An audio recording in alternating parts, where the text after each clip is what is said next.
Cheers to you, dear listeners, and welcome to Metal Gear Mondays, where we focus on some of the finer things of our world of metal and discuss everything from pop culture to theories and run through some of the more extensive musics we've covered. First up, the latest from Grow. Of course, the leader of Grow is no stranger to a mention on a Metal Gear podcast with Vengeful Metal below. We discuss her work in an interview, plus find out what's going on with ex-MEK member Uematsu after his arrest in 2012. But I can't do it alone. My first co-host is Cole, who is one of my very good friends, and I think it was one of those interesting breaks in a tour where I started to pay a lot more attention to somebody who isn't as loud as Cole is. Cole, how's it going? Hey, it's Cole. A stunning and riveting photograph of a massive Andean coral outcropping from the Pliocene age that makes the team's gigantic Hadley cell look like a wannabe curvy British model's figure skirt. I'm doing great, Sam. How are you? You know, I'm not too bad. Thanks for being on the show today. I've also got another co-host here with me. I'd like to introduce Zach James, who has a pretty cool piece of work. Zach, how's it going? Hey, it's Zach. Don't let him keep you out. That's some good advice, Zach. Thank you very much. And last but not least, I have Chris Hampton, who will be talking about one of my favorite snow skills, holding your breath while you give the ski the pow. Chris, what's up? Hey, it's Mr. 8 out of 10. Huh. What is this, 8 out of 10? To be honest, I'm unable to answer that question. However, I think you've gotten over that. I think if I could talk to you only, and you only, you would show me your mind. That's right, don't worry. I'll only give you the answer that you need to have first, and the only option to reveal the secret you're hiding next. Shit. That was really good. That was dank, dude. That was really dank. That was so fucking buck. Oh my god. That was fucking insane. Yeah. Now that the schizophrenia has passed.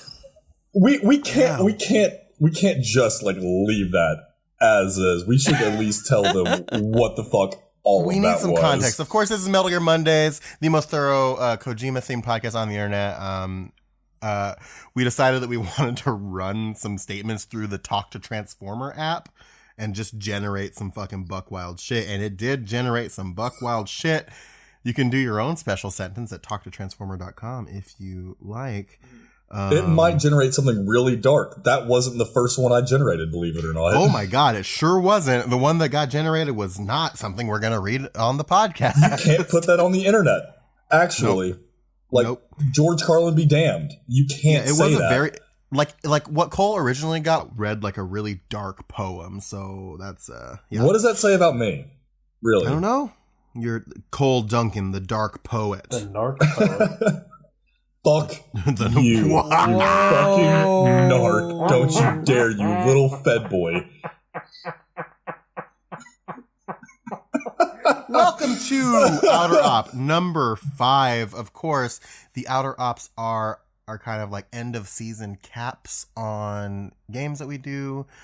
So we have a couple of topics that we're going to discuss on this episode. We've got some listener responses that you guys took the time to send in. And we really appreciate everybody who suggested or sent in something for us to talk about on the show. That's very awesome of you all. And we're really excited to kind of like delve into all of this stuff. We're going to be talking a lot of Death Stranding. Of course, if you listened last week, we discussed Death Stranding in its entirety.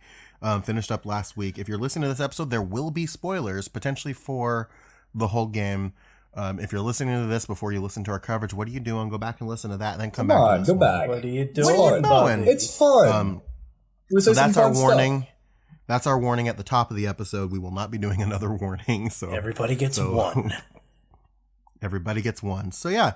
So that's kind of what's going on here.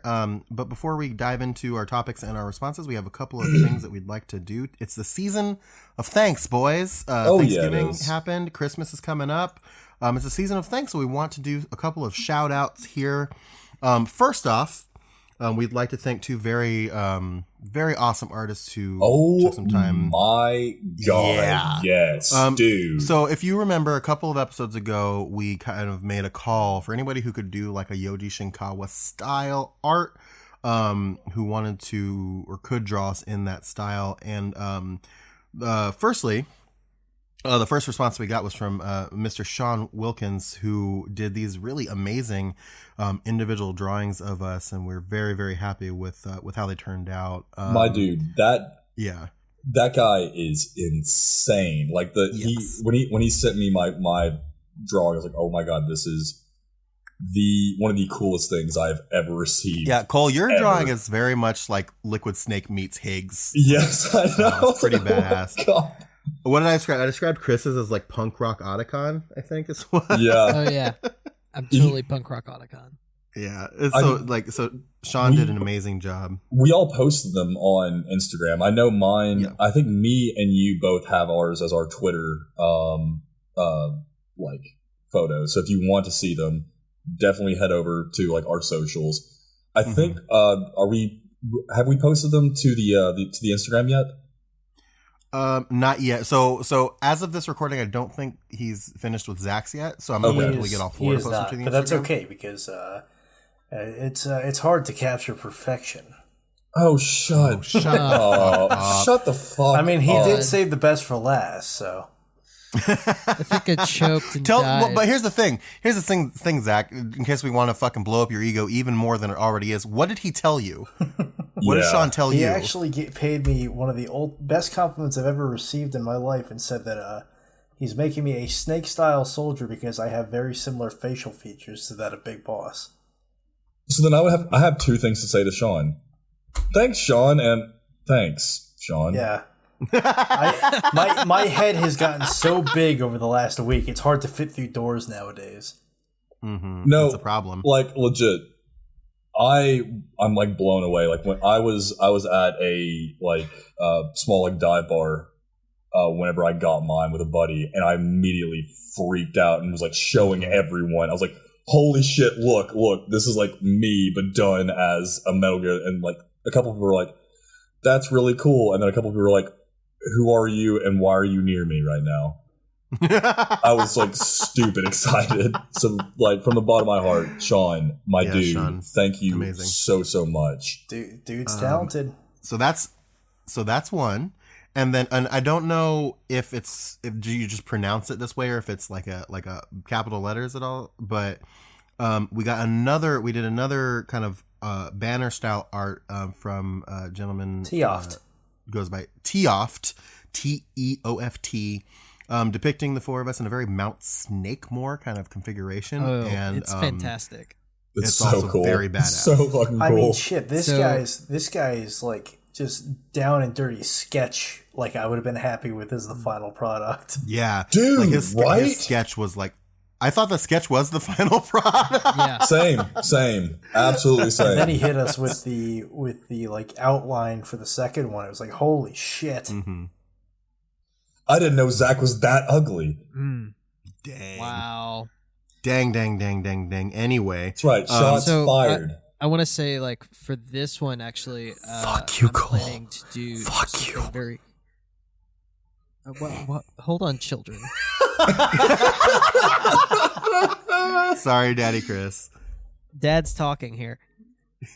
So I'm actually planning something very special for this one, and I will be posting it in the Discord for everyone to enjoy. Nice. Yeah, so if you want to check that out, you should hop on the Discord. Absolutely. And I know that I've posted it on Twitter, and I think I changed my Instagram picture to my bust. You put it on your bust? Yeah. You put it on your bust.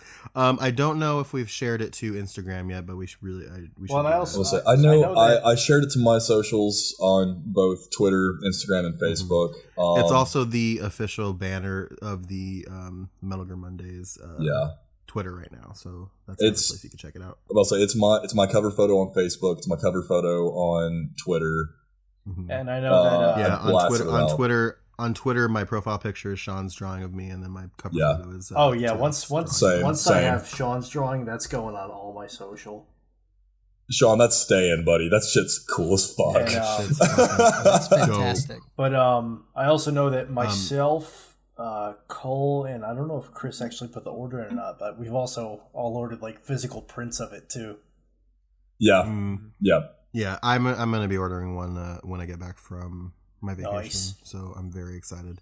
I'm gonna order I'm gonna order a print of Tioff's, and then what's gonna happen is Sean, when he's done with all four of us, he's gonna put us. It's digital art, so he's gonna put all four of us into like one image, kind of like that image of like all the Death Stranding characters, which is gonna be so fucking cool. Yes, and I'm gonna get me a print of that too, so I'm very excited. Sean, my dude, you are so dope for all of that. Yeah. So if you'd like to follow them, Sean, you can find on Twitter at Toothchisel. That's TOOTHCHISEL. And Tioft can be found on Twitter at Tioft Tweets, TEOFT TWEETS. Please give them a follow. Oh, yeah. Hit up. I mean, blow their spot up. Like, these guys are some of the most talented artists I've ever seen. Like, I mean, do what Tioft, you want. I know, does commissions. You can commission Tioft to draw something for you if you'd like something in a similar style. Sean, I'm not sure. I mean, follow him and ask. Sean, you should. I know I told you that in the DMs. You really should, dude. You've got a crazy talent. Full well. You should use that talent. You are amazing, my dude. Just be aware if you do decide to commission Tioft, he only takes 3 commissions at a time. So be aware of that. Reach out to him first.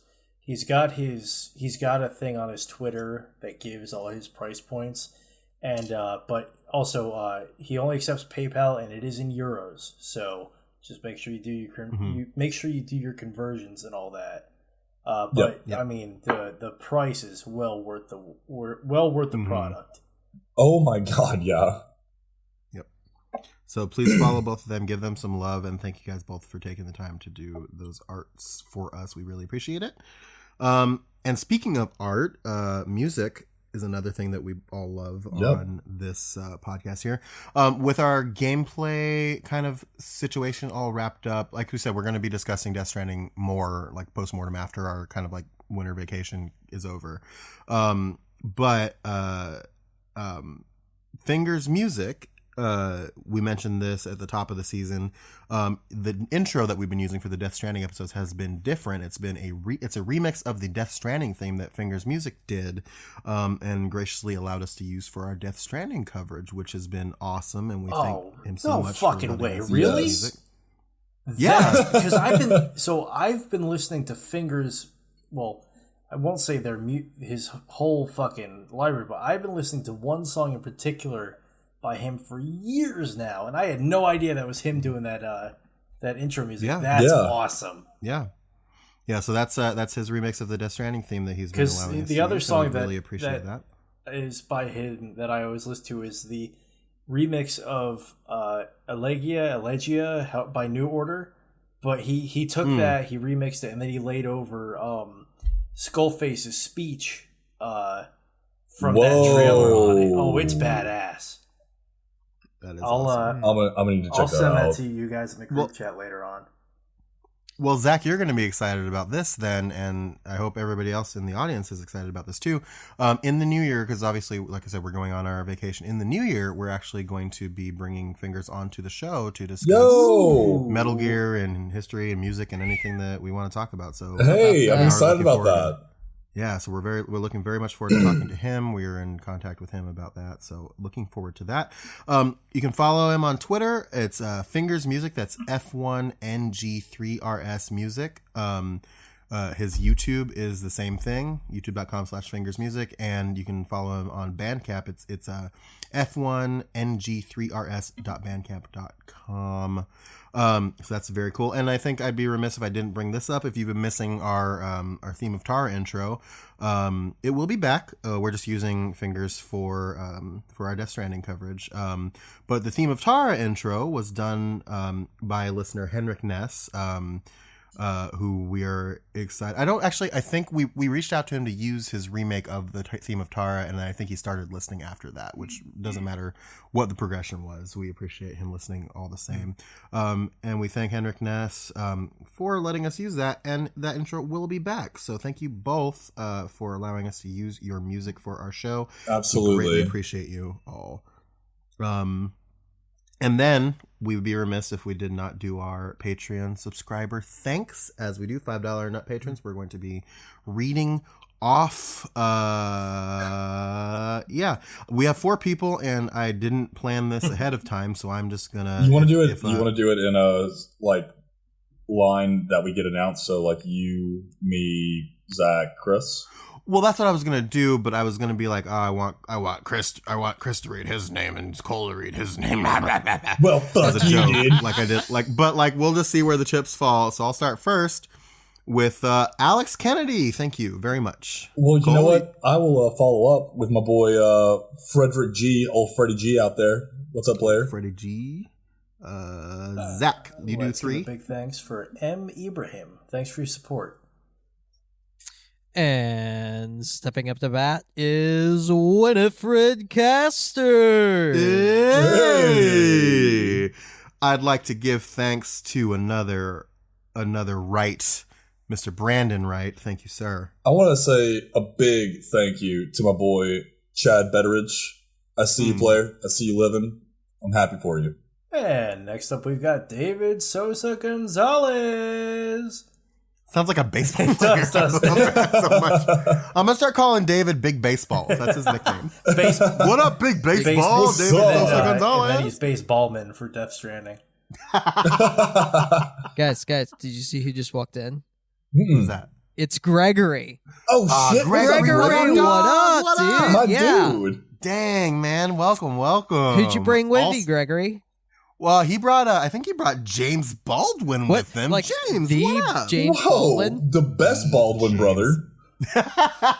The only one that matters to me. Wow. But literally, I don't know if you guys saw this, but stepping out of that Maserati in the back, that's my boy James Barone. Look at that king No shine. shit, that's James Barone. That's the James Barone. OG king. No way. Yeah. No shit. No way. And riding shotty with James is our boy John Johnson. Yeah. Sorry, I don't know. That was a weird. And then, hey, here's Matt. What's up, Matt? Hey, Matt. What's up? Big Matt shining. Look at it. Big Matt. Matt. That's Matt. capital M, capital A, M, capital T, capital T. There's spaces in between every single letter. capital M, capital A, capital T, lowercase t. Not too overstated. Why not? Why not a lowercase? He's a gentleman. He's not. He's very couth. You know who else is a very couth gentleman? Who's that? That's Mitch Hines. Oh my God! Yes, absolutely. My God. But guys, this party would not be complete without the man bringing in the Dom Perignon himself. It's my man Nick Frida. Man, myth, legend. Oh, Man, myth, throwback. legend. And next we've got Rachel Frank. I think that's it. Absolute Is that how you pronounce it? queen. Go I'm off. so sorry if I Stan a mispronounced queen. your first name. I want to give a special shout out to Rhett L. Clayton. What up? Get it. And I'm here to tell you all about how cool I think Rob Glass is. What up, Rob? Smooth as glass. He's cool. He's cooler than both Philip and Ira Glass. Full stop. No cap. Oh, Ira Glass? Absolutely. No cap. Wow. No cap. No cap. Dang. Do you want to know who else is cooler than Philip and Ira Glass combined? Who's that? That would be my boy, never inferior, ever. Don't you dare let him tell you that, Mr. Sam Lemke. Never ever. My man, Sam shining out here. He's a full king. Shining Sam. Shining Sam Lemke. It's like Jumpin' Jack Flash. Shining Jumpin' Sam Jack. Lemke. Sam Zipline What would up? teach me how to use zip lines No, after legit. I finish Hey, the game. seriously, for everyone, if you really want to see some awesome people in the Discord, Sam Lemke is one of our most active users. This dude is amazing. He's an awesome guy. Mm-hmm. Next we've got Tio Alex. Tio, what's up, Playboy? How you living?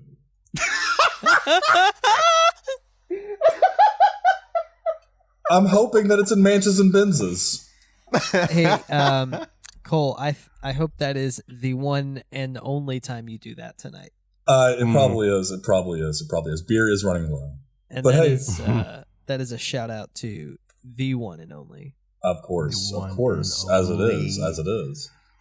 And I want to give a dope ass shout to Toby Rothenberg. Oh, my man. How's he going?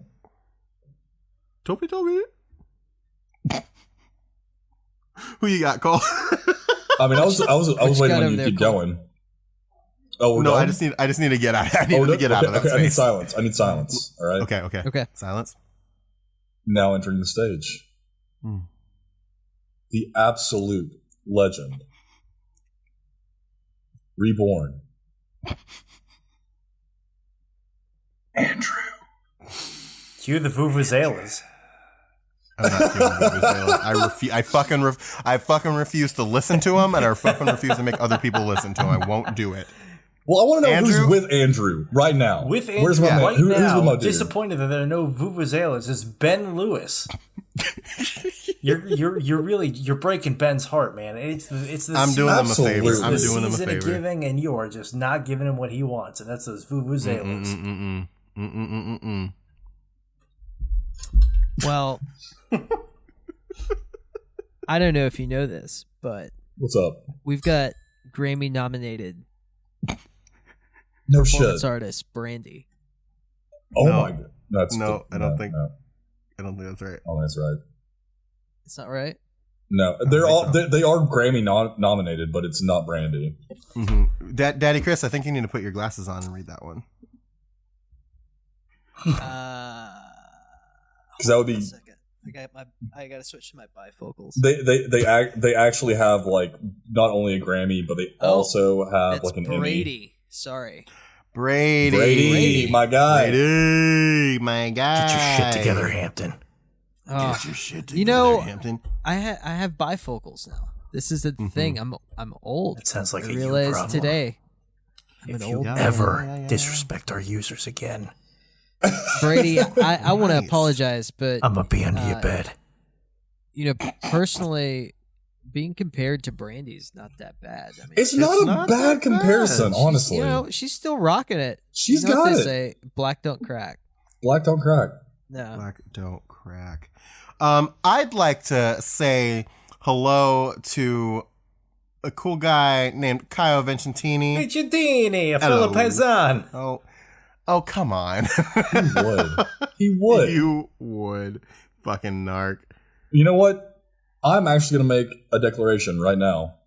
Is it of independence? It is not of independence. It's actually of codependence. Okay. Oh my God. Codependence. I'm declaring my best friend of the pod right now. That's right. You have yours. You have your Cortez. I have mine. And my best friend of this pod, it's a man named Chase Cortez. Right now. I'm Team Chase. Corey, Tori, I still love you. Chase is my boy, though. Watch out, Chase Cortez, because a new fighter has appeared. Oh, shit. Ooh. And that fighter is Dean. Oh, fuck, it's Dean. Dean.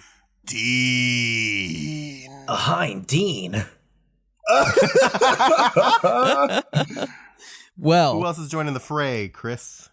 It's our boy Jack the Ripper Keating. Ooh, gave him the UFC name. I love it. Dang. We want to see his anger on the battlefield. Ooh. Well, you know who I got? I got the one, the only, Josh Shermer. What's going on, Sherms? How you living? Did you say Sherms? I did. I gave him a nickname. I thought it'd be cute. It cute. I'm going to take a throwback real quick. Is that cool with y'all? I think so. Can we get that Smash introduction? Yeah. Okay, let's go ahead. Right. Joshua Wiley. I'm sorry, buddy. Like, I know that your introduction hasn't been changed in a long time. I just had to do it for the one time. It's so good. Joshua Wiley. You got a great name. I love saying it. I'm going to start calling him Doctor. Damn it. Dr. Damn Wiley, it, Sam. Well, now that the wind has been taken out of my sails, I'm going to pass it along to our good supporter, Cody Coates. Cody Coates. What's going on, buddy? What up? Mr. Cody Coates. Well, This is gonna be fun. This is gonna be fun, yeah, isn't it? I just want to say it's a self-fulfilling prophecy. Mm-hmm. Chris. Ooh. But it's not Chris, Oh, like it's not Chris me. Hampton. It's with the K. See, I have a hard K sound, but this is the OG. He's just got a K. He just got a K. He hit you. I don't he hit you with that K. I don't want to assume identity here, but they have the real K. My identity. So I think they got that I think special that K, means Chris. that they're okay in my book. Oh, I like that. Look at that. I do like that. I'm about to spit it with my boy Luis Marine Jr. Hey. Bada, bada, bada, bada, bada. I was gonna let that ride. Yeah. For real, let that ride. You know who else is riding with me though? Who's that? I mean, obviously we're definitely in the G-Wagon right now. Uh-huh. Sitting shotgun with me. It's my boy Matt Smith. Gotta be my boy Matt Smith. What up, boy? How's it going, buddy? And sitting in the back, smushed between me and Chris in the bench seat, fighting over the bag of Doritos is Michael A. Nilsson. No, man, baby. Ain't no fighting. Mike's got it. Between the three of you, Mike has got that Doritos. Of course. Listener's preference. Absolutely. Well, I just actually want to get real serious for a moment because sure, absolutely give a shout out to Mr. Wolf, and I gotta say you're one of the reasons why I got sucked into this community.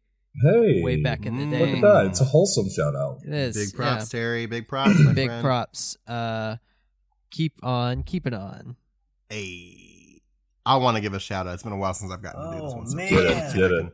Get it, King. I want to give a shout out to Nikki Z in the place to be. Nikki Z Stardust. Booyaka Sha Nick Ziegler. That was a fucking throwback. That was good. That was a that was good. To the end of season 2. That felt good to do in my You're not heart. fucking around.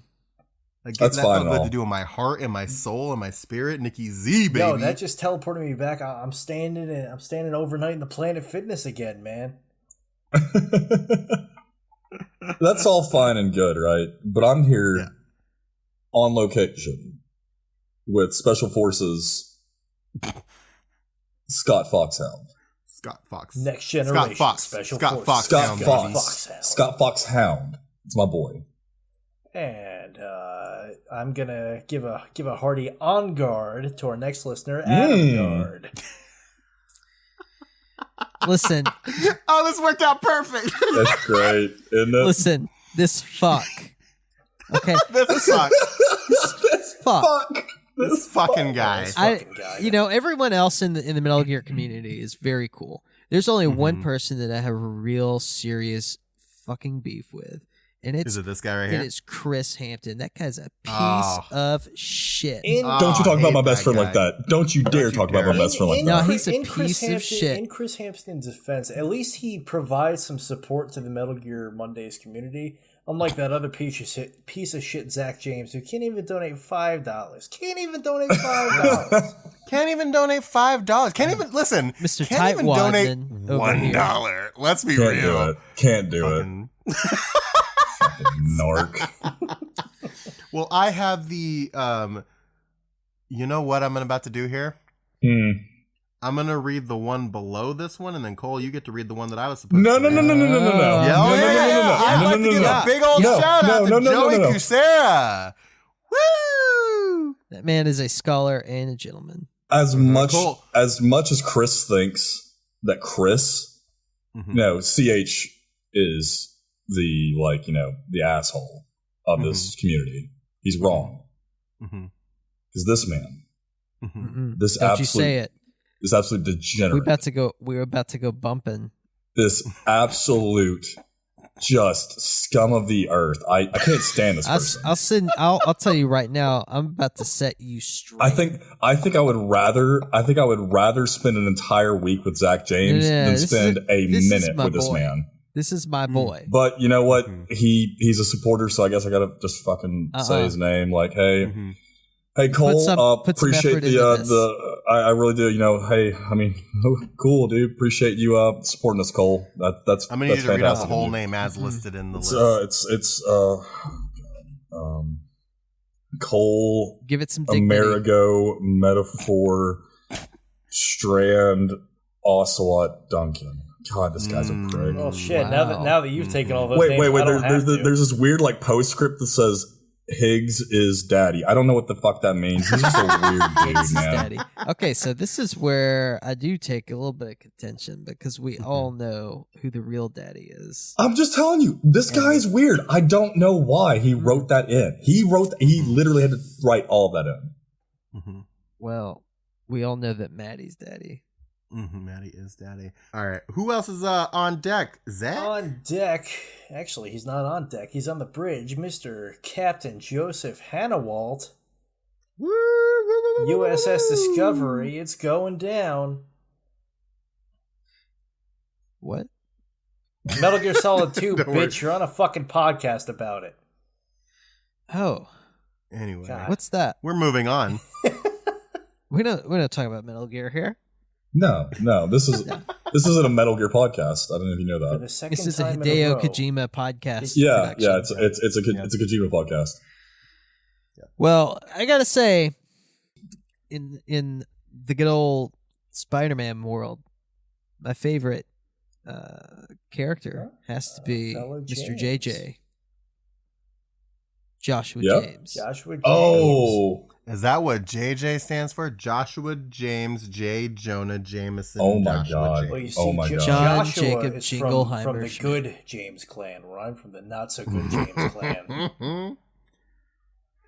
Well, we've got another Joshua here, but it's not Joshua James. It's our old pal Joshua Mason. That's a fucking powerful name right there. That's strong. strong. It's a powerful name. Powerful. Strong Jaw Joshua Mason. Granite Jaw Mason. Strong Jaw is like a really cool like code name. It is really cool.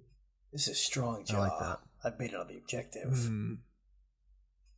And look, we couldn't round out this list without mentioning one of my favorite people of all time. Do you guys know who that is?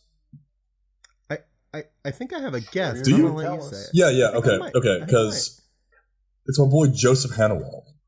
Absolutely one of the best. What are you doing? Zach already said Joseph. Did you say Joseph Hannawalt? Yeah, I did not hear you say Joseph Hannawalt. Okay, I literally just wanted to just keep the continuation. So Sam, edit this part out. I'm not going to. You have to live with your sins there, Mr. Cole. Let your embarrassment stand as monument. It's not an embarrassment. It's not an embarrassment. I am giving someone some extra love. Joseph Hannawalt, my boy. Don't try to turn this into you doing him a favor. All right. Well then, Zach, I want you to read the actual next one because Cole fucked up. I fucked up. I didn't fuck up. I gave someone some extra love. Joseph Hannawalt. Double love for Joseph Hannawalt. But now because Mr. Cole Duncan, even though he is a support of the show, can't keep his fucking list straight, is Mr. Justin Norton. Thank you for your support of the show. Justin Norton. Well, we've got Caitlin Connor. Caitlin Connor. The way you said that was a little Come with me. Laker girl. Laker girl. Wait, you want to know about that reference? Listen to the Patriot Club. Yeah. Zach, I need you to say Caitlin's name as the Billy voice. Oh God, I'm so used to saying Billy, I can't think of it. So you like the show, huh, Caitlin? Detention. Billy. And you had your Cortez. Oh, I did. I got my Cortez. That's right. That's my best friend, Tori Cortez. Can we just take a moment to give just a huge shout out to Tori Cortez for inadvertently being such a force to bringing the community together earlier this year. Dude, Tori is dope. Oh, yeah. I don't know. Did we ever talk about this on the podcast about what happened? I don't think we did. No, what's up? Yeah. So this would be a good time to talk about that. So we mentioned a little bit earlier when we brought up Sam that he's like such a huge presence in our Discord. And so Tori had been without a PS4 for Death Stranding coming up, and Sam messaged the admins of the Discord and was like, "Hey, let's pull some money together and get Tori a PlayStation 4 and Death Stranding so that we could do that." And that's something that happened, and we got Tori her PlayStation and Death Stranding, and that really makes me super proud of our community, and it was great that everybody pulled together. It was really cool. So it was one of the coolest things I've seen. Dear listeners, and here's to you, Sam and Tori. Absolutely, and legit, Tori is one of the coolest people I've gotten to talk to from this community. I haven't actually gotten to interact with a ton of people from the community, but Tori has been one of the people that I've been with since the beginning, and she's a really awesome person. Absolutely. So Tori, my best friend. That's why she's my best friend. Absolutely. All right. And you know who else is an amazing person? So I want you to read this one, and then we have a very special stipulation for the last one that we're going to go over once you read this one. Okay, great. You still have a special stipulation, this person that I'm about to say. Yes. And that's the fact that I'm going to read it in the most dramatic way possible. Okay. There, by the windowsill, I saw him. His bespoke suit shining in the moonlight. His name, Tyler Nunes. A name I shall never forget. Quite. All right, so this last one, I want all four of us to say this one at the same time. Senpais, all four of us. Yes. Noticing you. Senpai. And only you. And only notice. You. We've got double turtleneck senpais. Turtleneck twins. Turtleneck twin senpais. We've got Scarf Senpai. We've got Thomas Bahamas Senpai. You ready? So I'm gonna do 3, 2, 1, on go. No. So 3, 2, 1, say the name. Yes. So 3, 2, 1, say it. We're all going to do this at the same time. You ready? Got it. All right. 3, 2, 1. Tyler Washington. Well, that was a fucking mess. That was bad.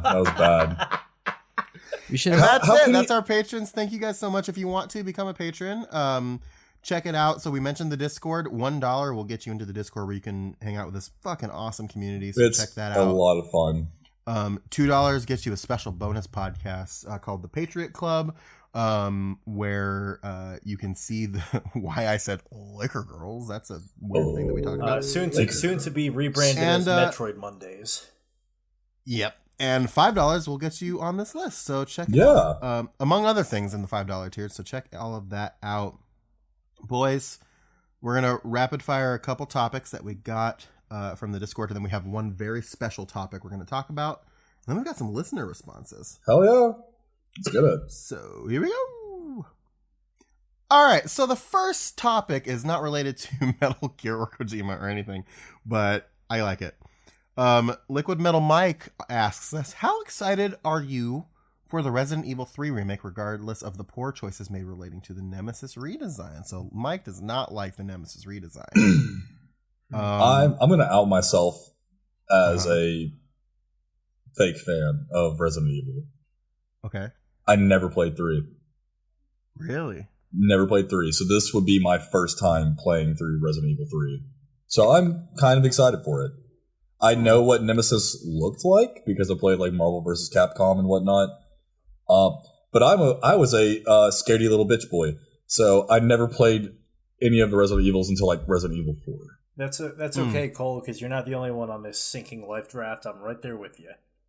Hey, damn it. Hey, also, here, scaredy little bitch boy. So here's what I'll tell you.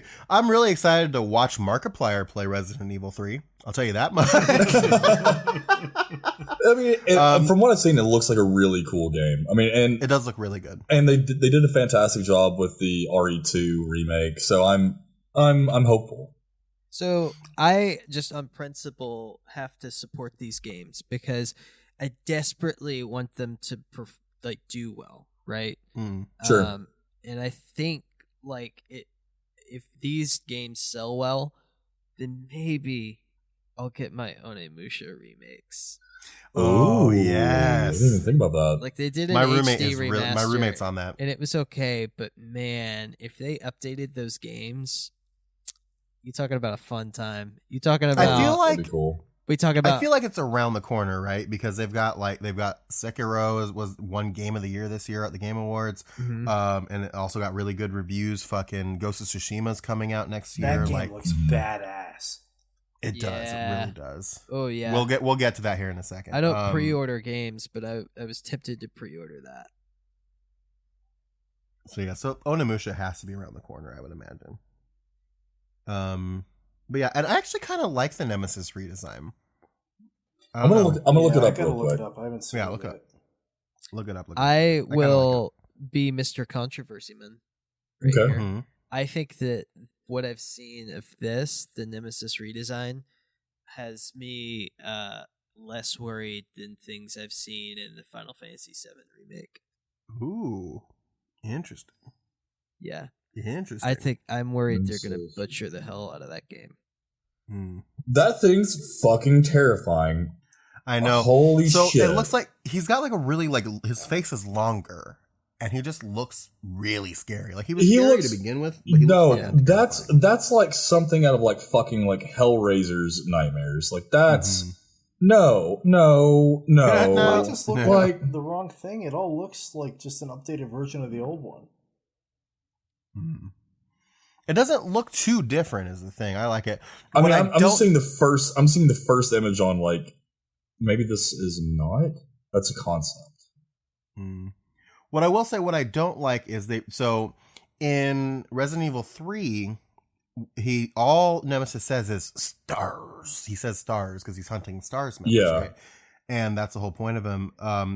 They put a preview of what Nemesis sounds like in the demo for Resident Evil 2. They changed it so you don't have a 30-minute time limit anymore.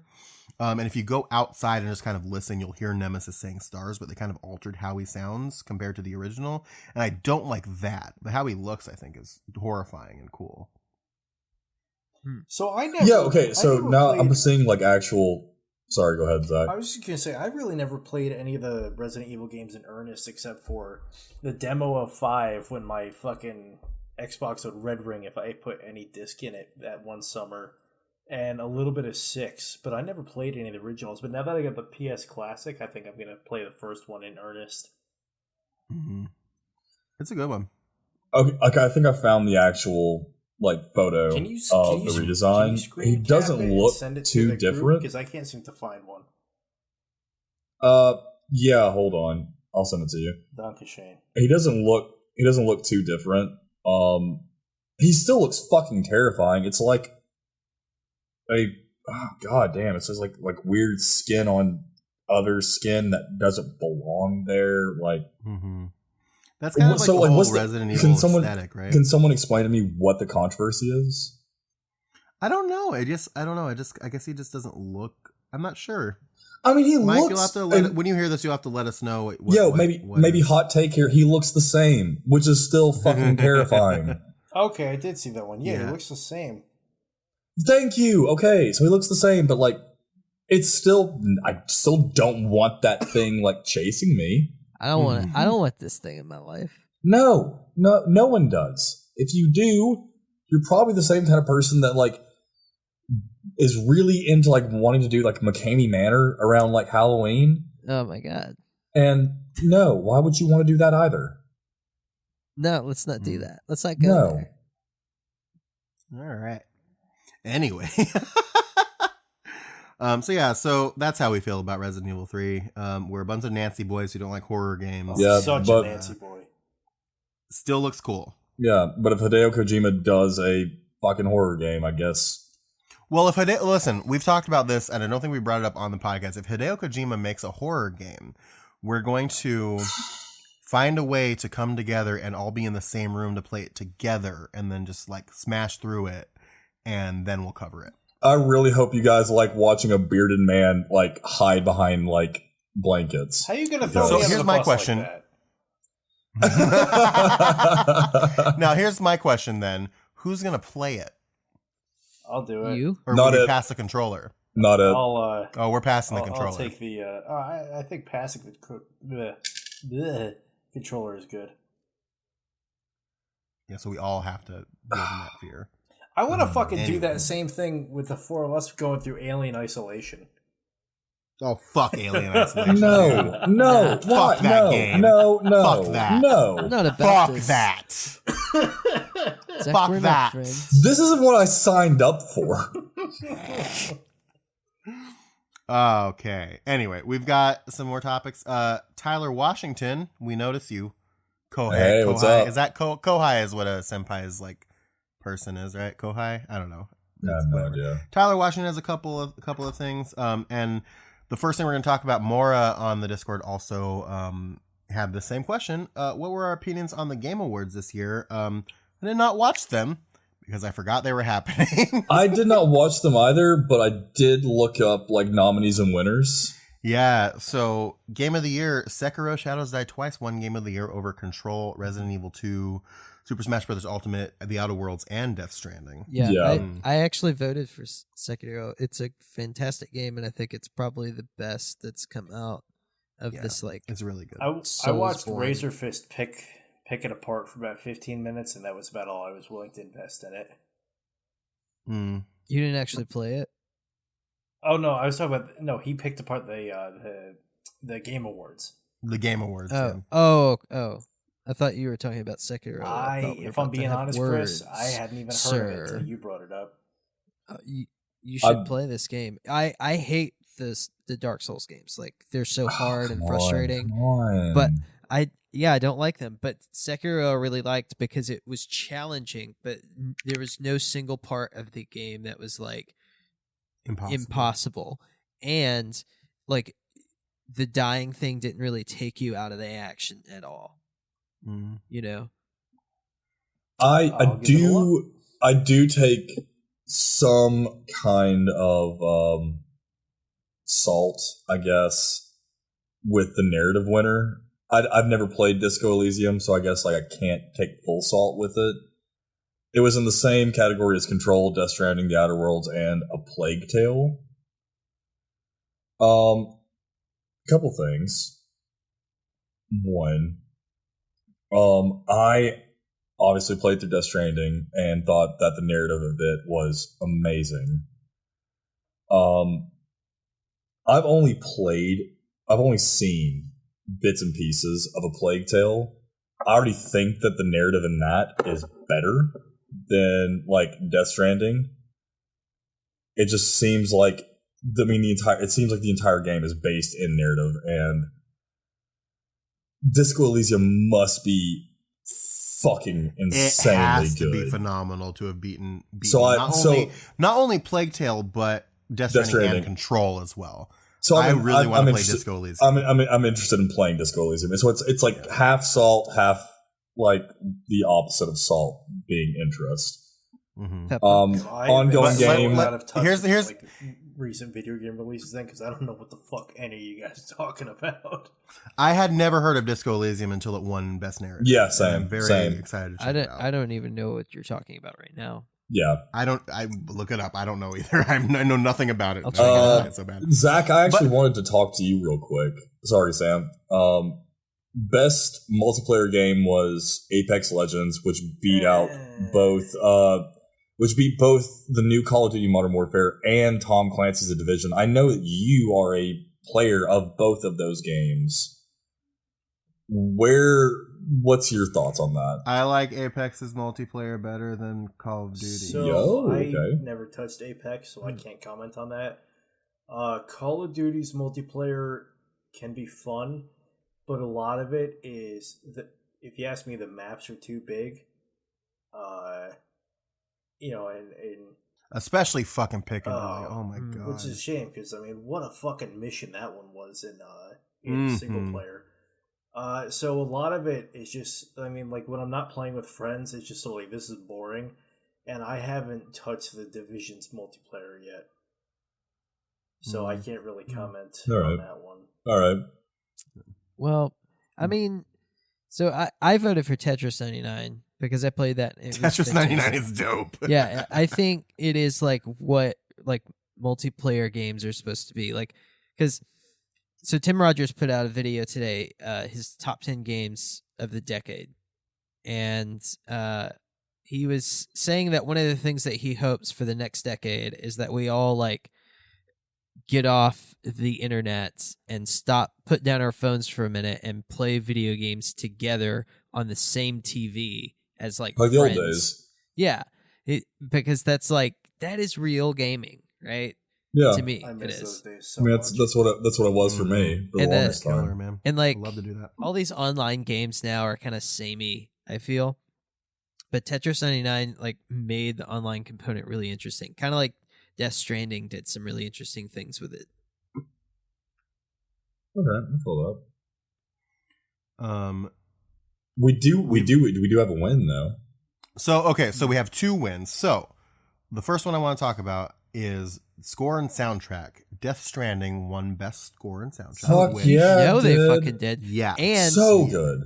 This is I screamed because when I was like scrolling through Twitter, they announced it, and then Ludwig tweeted like, let's it's getting pressed to vinyl by Mondo. Mm-hmm. Yo, really? So stoked, yeah. And I'm like really into vinyl, so yeah. I'm just stoked to have this. Mondo does great They prints. really The Metal Gear Solid soundtrack vinyl I have, and it's amazing. So I'm very excited to get Death Stranding. Yeah.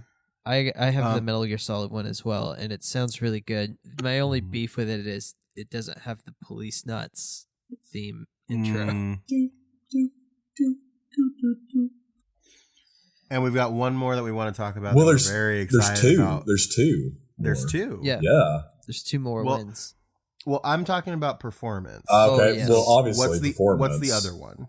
Because the other one is studio and game direction. Yeah.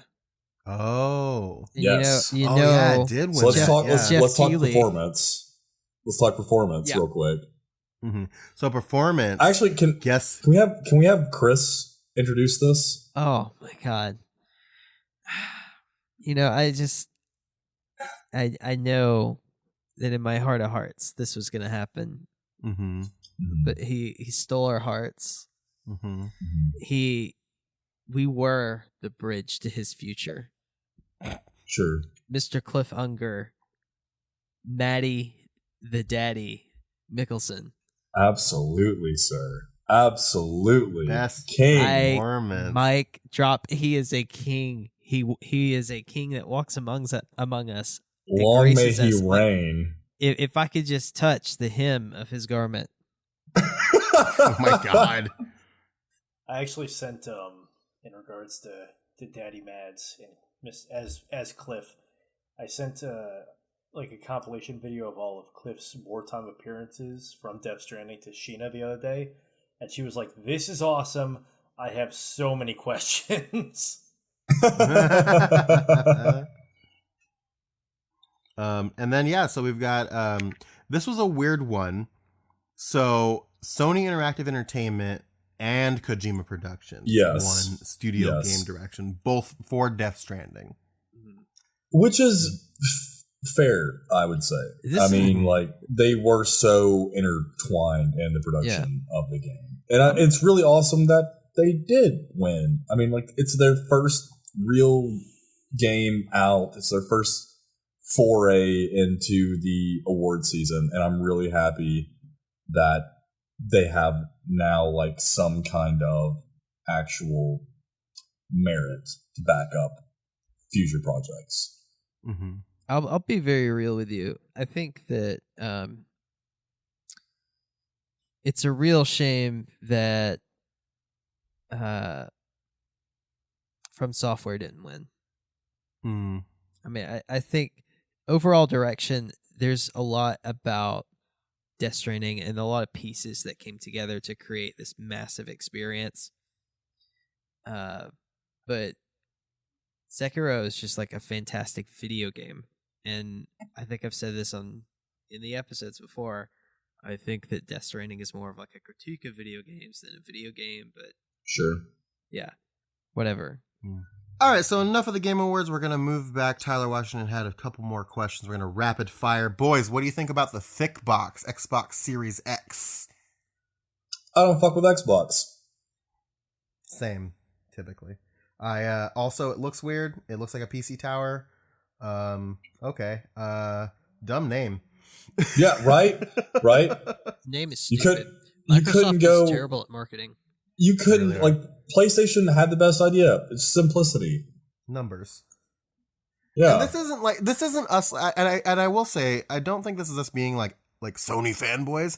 What do you want to buy? Do you want to buy an Xbox, an Xbox One, an Xbox One X, an Xbox One S, Xbox Series X? What do you want to get? I don't know. The boomers are going to be confused and they're buying things for their grandkids. I thought you wanted Nintendo. I mean, Sony did it so well that Apple copied them. Mm-hmm. Yeah. With the iPhone. Numbers. Easy peasy. Yep. They did skip the 9, much like Windows. They did skip the 9. Yeah, well, this is the problem. Counting to 10 is very difficult. Mm-hmm. That's true. Quick thoughts. Future of Kojima Productions.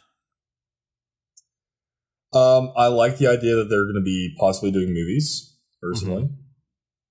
I want to see some movies. I do too.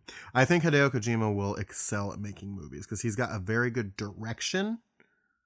And I think he's good at crafting stories too. I think he just needs to be. I think the short form of a movie will force him to kind of rein it in a little bit, and I think it'll be that much tighter and good. Yeah, okay. Like short form compared to like a video game. So, Death Stranding 2. What do you think about like different games that they might pull?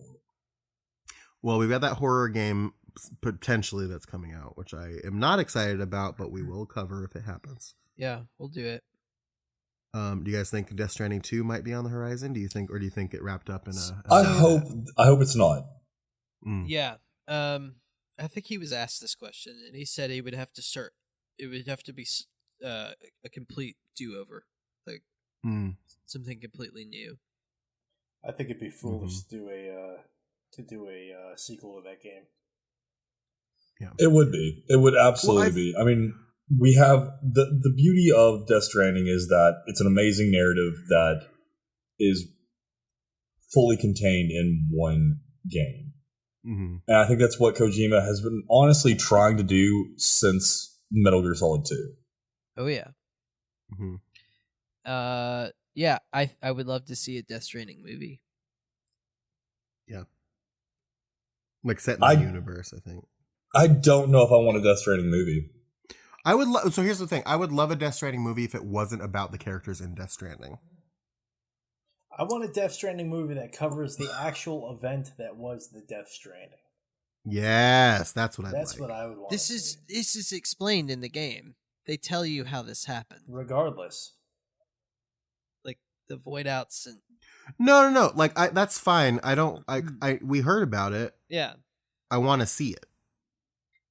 I mean, I don't think I want to see it. ETs start popping up and they're fucking people up, and the time falls, degrading cities and shit like that. Like that's what I want to see. I don't think I want to see it. I don't think I want to see any of that. Honestly, why?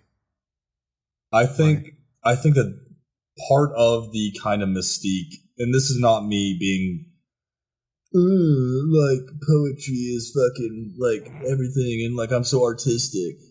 No, like part of the kind of mystique of Death Stranding is that we don't know. It's the unknown. I can agree with that. It's that kind of.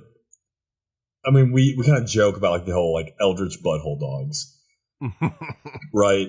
But like eldritch, like that kind of eldritch essence, like that kind of outer worldly horror that we don't know about. That it's such a far-fetched idea or concept that we can't really wrap our brains around, that we can't fully comprehend. I think that is kind of what makes Death Stranding so great, and what makes the story so great is that we don't truly understand. The main fucking scientist that is studying the tangible afterlife doesn't fully understand everything. And that's kind of cool to me. It's beautiful. And I think taking that from us, that by giving us an answer is a disservice. Not only to the story, but also to the fans and to the mythos of the game. Because it takes so much away from all the characters. Like, Higgs is this fucking separatist who is obsessed with the idea of annihilation and the end times. Explaining away his ideology is by giving it a kind of a quantifiable measure detracts from his character. Does that make sense? No. I mean, okay. Look. You don't think Higgs? You would. I guess what I'm trying to say is, I'd love to see like a Higgs origin. I don't care. What I'm saying is that you wouldn't think Higgs is as good of a character if you knew every single aspect of like the original big Death Stranding, of the original BT, because it was obviously a cataclysmic event. I think I would. I think that it's another debate. No, I think that we're two different people and we consume media differently, and I think that I would love to see that. And I think Sam and I are standing on top of our hill for this one. I agree with Cole, except I would totally love to hear it if Mads Mikkelsen just read it to us and we just watched it. You know what? No, I'm going to toss the ring over to Chris on that. I would listen to Mads Mikkelsen read it all day. Yeah. Sure, but like I don't know. Like I don't want to know. I really don't want to know. I know I bitched a lot during the season that like I don't know shit about shit. But then it came to a point while I was playing the game that's like, hey, maybe I'm not supposed to know shit about shit. It's the kind of mystery of the world, the exploration, the actual discovery of everything that is the game. I need to acknowledge something here, and that's that Cole has learned Lynch and learned cinema. And shout out to Alessio for helping me educate him. Yeah, for real. Shouts out. I'm full Lynchian, baby. Alessio, we did it. I disagree. Let's move on to our next question. The next 10 years of gaming, that's a very big question. Fuck. Okay. That's a big question. I just think it's going to get more. I think we're going to get more graphics. More graphics. Oh, we're just talking about what we're expecting in the next decade? Probably. I mean, what else would it be? I mean, obviously more graphics, for sure. More graphics. Skyrim re-released on every console released. I think we're going to see some big VR stuff. I was just about to say that. I think VR will become more accessible. Personally, I think that's why the new Xbox is so big. I think that Microsoft is planning to I haven't even seen what this make new Xbox looks like. I gotta check it out. Computer console. It looks like a PC like a PC tower. Yeah, so like a PC tower. It's a little bit more than a foot tall. It's about a little bit more than 6 inches wide, and it's just like a PC console or PC tower. I mean, I think we're gonna see two things as far as like games are concerned. It's cute. I think we're gonna see more multiplayer games, like a ton more multiplayer games, like, and not just like first person shooters. I think we're gonna see more like interactive multiplayer games, but I think one of the main things will be like simulation/narratives. I think that will be the next big thing in the next 10 years, honestly. The only thing I want to see come out in the next 10 years is the PlayStation 2 Classic, but with an actual fucking game library. Wow. Shots fired. Dang. I would love to see Seaman 2. The Dreamcast game? Yeah, the talking fish game. Are we not doing phrasing anymore? Like, is that Not Phrasing? Yeah. What? Sam, cue it here. Nope. Good we don't you, cue Sam. here. Good for you. Stand your ground. Do you even cue here? Oh my god, did you just not cue it here? No. She doesn't even cue it here. Oh my You God. don't even cue it. Anything else you're looking forward to, Chris? Please. Please. Yeah, I hope that we do get. I want to see like storytelling. Yeah, Like I think what Kojima did. This was something that like Mr. Wolf hit on, is that he felt like this was the last gasp of like video games trying to be these big Hollywood blockbuster things, and I think Kojima just pulled it off rather spectacularly.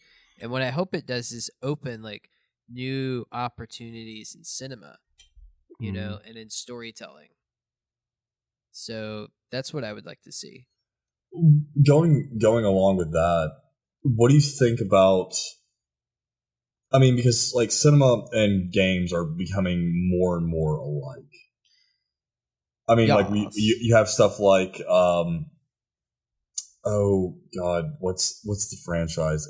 There's a certain company, and their whole thing is like interactive narrative. Like they did the Telltale series. No, it's not Telltale, but Telltale is one of them. Let me look them up. Until Dawn. It's essentially a fucking movie where the player has agency over the actors. I think that is something that will become more prevalent in gaming in the next 10 years. I'd also like to think that Sony is going to keep up because they've been doing a lot. Like we talked about this before, but like they've been doing a lot of very heavily story-based like things. So like Death Stranding, and we've also got God of War, and The Last of Us 2 is coming out. Like Ghost of Tsushima looks very like story-driven as well. So I think they're going to continue that trend. Yeah. I'd like to. Yeah, I think the way it's all going to shake out with this next generation is Sony's going to be like the entertainment blockbuster Hollywood stuff. And I think Nintendo's just going to be Nintendo because they're great at it. Mm-hmm. And Xbox is going to be like kind of what Sega was, the arcade experience and like the games. And they're focused on like gameplay. I also want a GameCube classic. Oh, yeah. I would too. I would kill for a GameCube classic. New games just have not looked interesting to me lately, so I've been going back and through emulators or other means, just trying to play through these old games that either, you know, relive that nostalgia or just try to play games that I never got a chance to play when I was younger. Well, speaking of new games, Maura wants to know, are we going to buy what games we're looking forward to playing next year? And for me, Last of Us 2, Cyberpunk, Animal Crossing. Oh, shit, I forgot about Cyberpunk. Cyberpunk and Animal Crossing, baby. All day long. Yeah, I think Cyberpunk is probably the next big game I'm looking forward to. Cyberpunk and Outer Worlds for me. Just because... Well, Outer Worlds came out this year. I understand that, but I'm just talking about like playing them. Just what you're going to play next year. Outer Worlds is very good. Yeah. Last of Us 2, I'm so excited for Last of Us 2. I'm excited to play Last of Us 2 once and then never play it again and think of it as one of my favorite games of all time. So that's the kind of shit that Naughty Dogs bring to the table with Last of Us. Are we going to buy either of the next-gen consoles when they release next year? No, I'll buy them a year before the next-gen consoles release, just like I did with my PS4. I'll buy the PS5. I'm going to wait to see how loud the PS5 is before I buy another Sony product. My plan is I currently own 2 PlayStations. I've got the Destiny PS4, and then I have a PS4 Pro.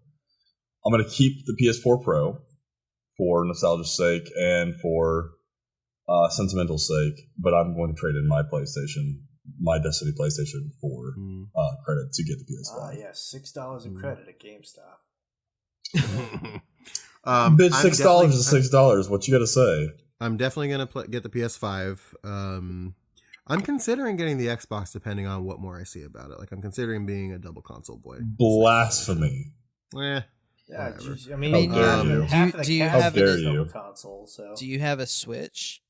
I do have a Switch, but I don't count that because Nintendo's like its own animal. Yeah. Do you think of the Nintendo more as a toy than a console? No, I don't. But like, it's so different from what Sony and Microsoft are doing with their consoles that it's hard to be like, oh yeah, I'm a dual console guy because I have a PlayStation 4 and a Nintendo Switch. Like, it feels a little disingenuous to say. Yeah. Oh my god, we got to do a fucking brawl sometime then on Smash Bros. When I want whimsy, I pick up the Switch. When I want like gritty reality and Dark Souls and Bloodborne, I play my PlayStation. Mm-hmm. Like they're trying to port like games like Overwatch and other games to the Switch too, but it's just like it's just such a different experience. Did you guys see they're porting Alien Isolation onto the Switch? No. Nope. Don't care. Won't play it. Sure won't play it. Strange.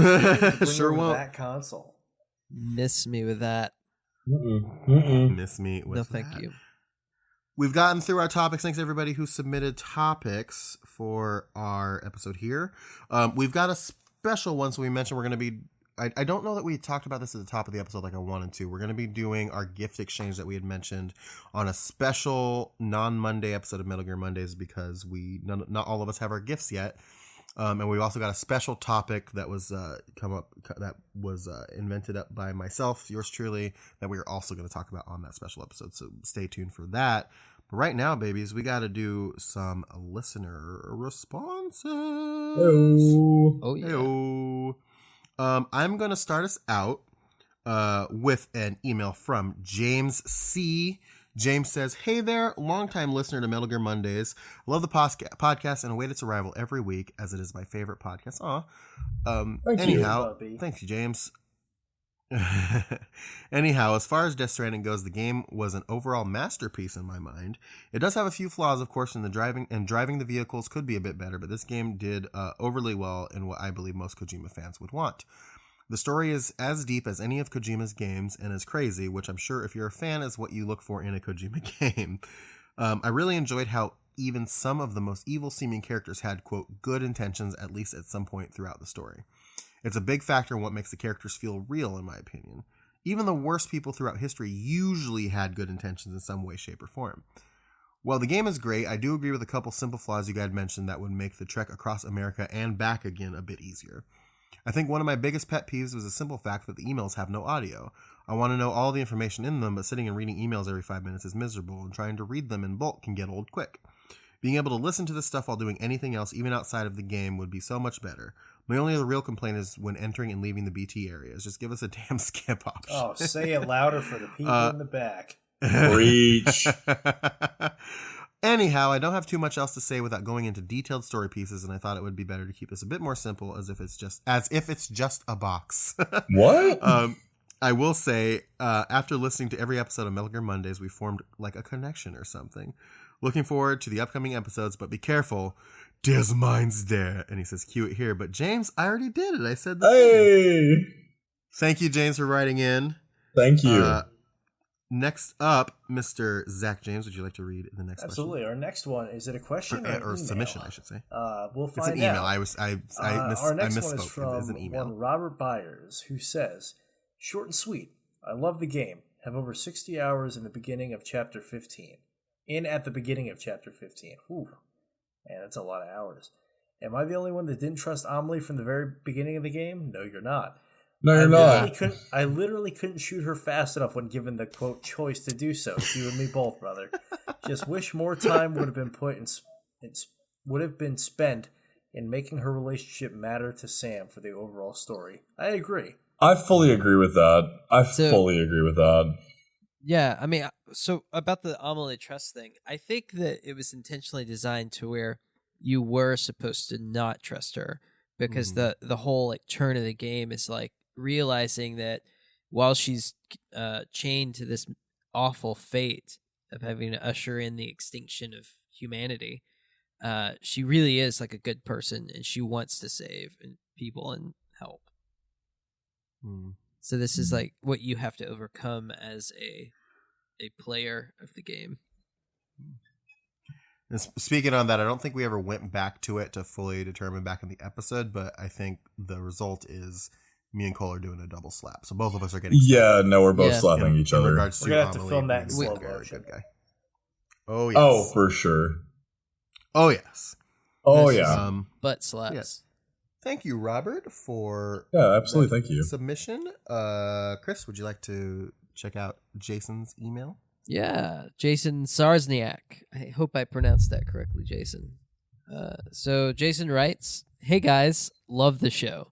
Found it a couple months ago, and so far have listened up to the start of the Snake Eater season. That was my favorite season when I was binging Metal Gear Mondays. So Jason, I'll be interested to hear how you feel about it. I'm real curious to hear Jason's thoughts of my transformation from then to now. Oh, yeah. Oh, yeah. This will be interesting. Yeah. So he also says, I've also skipped ahead to Death Stranding episodes after beating it, so I am kind of current with the show. So at least he knows who we are, right? Mm-hmm. What's up? I played through every game in the series multiple times and have earned the PlayStation Platinum trophies for Metal Gear Solid 2, 3, 4, 5, and Peace Walker. Now he's chipping away at the Death Stranding Platinum. Give that man a golf clap. Damn! Oh my god! Yeah. Golf clap. Yeah, mad respect, because I will be the first to confess that while I love Metal Gear Solid, the first time I ever beat Metal Gear Solid 3, I played it on very easy. So I'm not very good at these games. I just like them. Mm-hmm. So Jason is wondering if you had any of the premium deliveries accessible only on hard mode. You need to compete 20 of them in each category: condition, quantity, miscellaneous, and time, for a total of 80 with an S rank to get the Growth of a Legend trophy. At the time I'm running this, I am only 3 more time-based deliveries away from it. So I am doing my second playthrough of Death Stranding right now, and I am doing it on the hardest setting. And I have to say, Jason, I cannot crack these time-based deliveries. Like, they are... when we were talking through playing the game the first time, how the time-based deliveries usually weren't a problem, like, holy crap, these are a real problem. They are not easy. Have any of you guys played through any of this on hard? No. I plan on doing my second playthrough probably next year. I hate saying this, but I don't plan on touching this game for at least a month or two. I mean, I think that's fair. It's I think the experience is either you want to dive back in, or the reaction rather. The reaction is you either want to dive back in right away, or you need to step back and then come back to it later. So where was I? On a related note, the way the game saves your progress is buggy as shit. Yesterday I completed my 18th time delivery with an S rank, manually saved, and today when I loaded back, I was at a destination, but the clock was still counting down and the delivery was still open. Upon making the delivery, it gave me an A rank this time.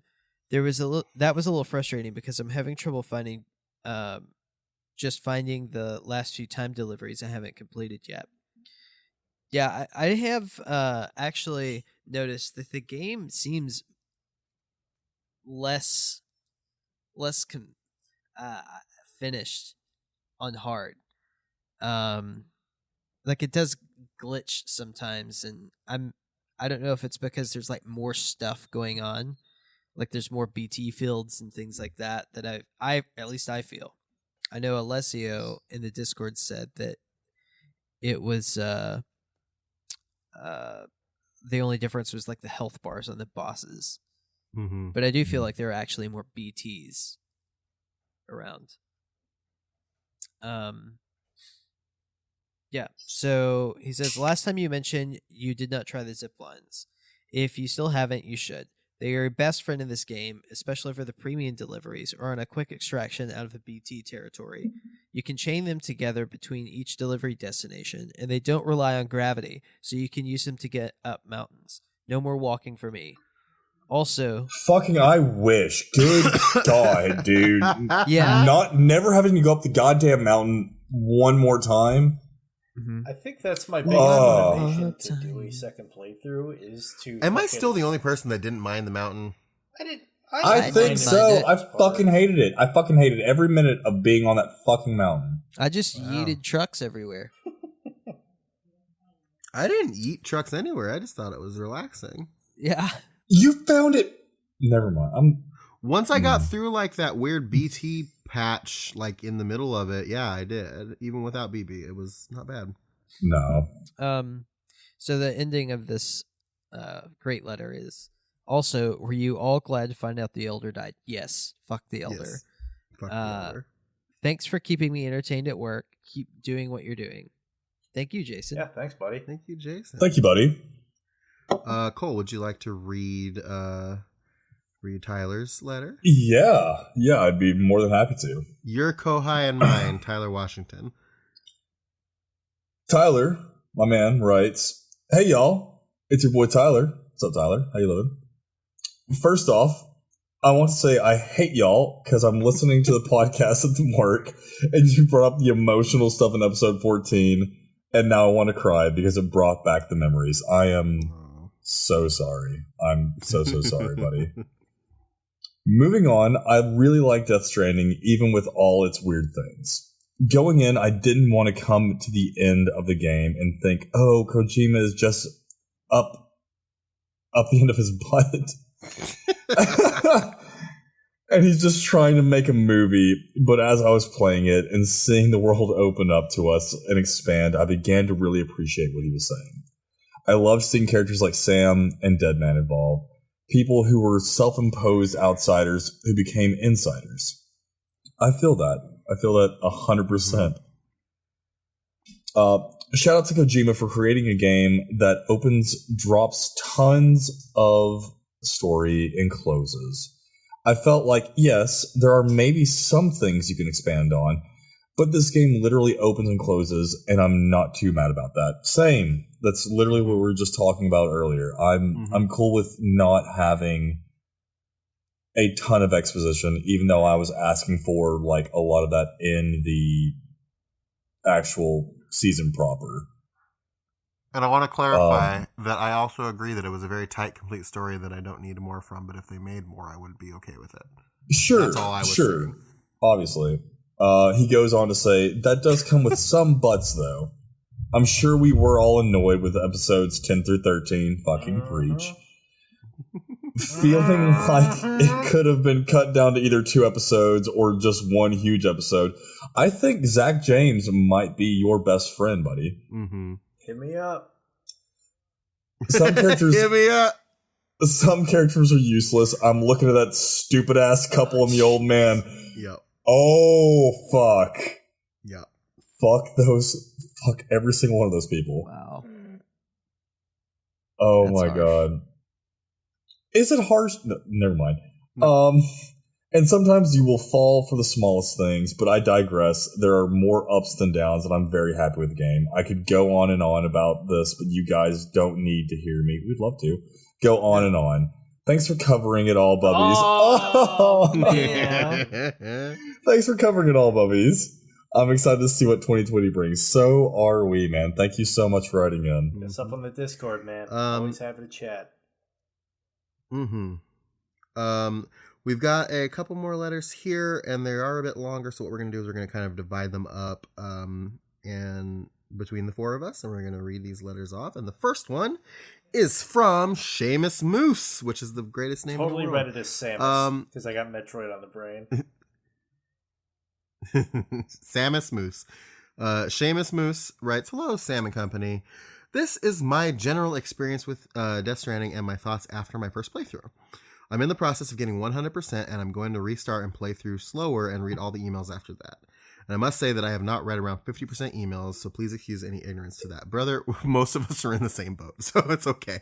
I read them all. I am so excited to finally be writing into the podcast. I have so many ideas and thoughts on this game, but I will try to keep this email as brief and concise as possible, and I'll try to focus on Death Stranding itself and not so much Metal Gear as you have done so far on the podcast. I'll also try and focus on the game separately as a video game, a story, and finally, the most hard to define, a piece of art. So I've been listening for a few months now, and I've gone through almost the entirety of Metal Gear Monday's backlog. I cannot thank you enough for providing this thorough and multidimensional analysis and conversation about this game series, as finding people in the real world who have knowledge of the series is difficult, so discussion of it is scarce. I will now begin the obligatory opening where I divulge my discovery of Metal Gear and this beepity bop boom pop awesome podcast. I didn't read that part when I was putting this together. That's awesome. I discovered Metal Gear Solid in grade school and was pulled to it simply due to it being a cool story about a secret agent. GoldenEye had come out recently, so secret agents were certified as cool. Plus, my older brother was playing it, so it had to be cool. My older brother, Gray Fox, has been my primary gaming influence and go-to for all gaming discussions. Little did I know this would be the start of a long appreciation for both the series and its creator, Video Regina. I don't know what the fuck. It is so much more than a story about a secret agent. Over the years, I feel like that had to have been autocorrect, right? I'm pretty sure the name is pronounced Regina. It has to be. Like, Video Regina's a place. Yeah, Hideo Kojima, I'm pretty sure. That's amazing, though. I love it. It's so much more than a story about a secret agent. Over the years, Metal Gear became my favorite game series, both because of its gameplay and because of the themes throughout the series that commented on real-world issues, relationships, and gaming itself. However, as I said before, it's really hard to find people who do more than appreciate one or two of the games and have fun with its gameplay. I've always times felt like the meme of Charlie Day from It's Always Sunny in Philadelphia standing in front of the board, covered in wild information, rambling out conspiracy theories, when really I'm just trying to convey the stories of the characters that feel real and have intricate, dynamic story arcs. But you know what they say, you can lead a horse to water, but you can't make it think critically about a cyborg ninja possibly being a metaphor for the spirit of soldiers who feel like machines that are little more than pawns chosen to kill. Preach, brother. But I digress. This is where the podcast comes in.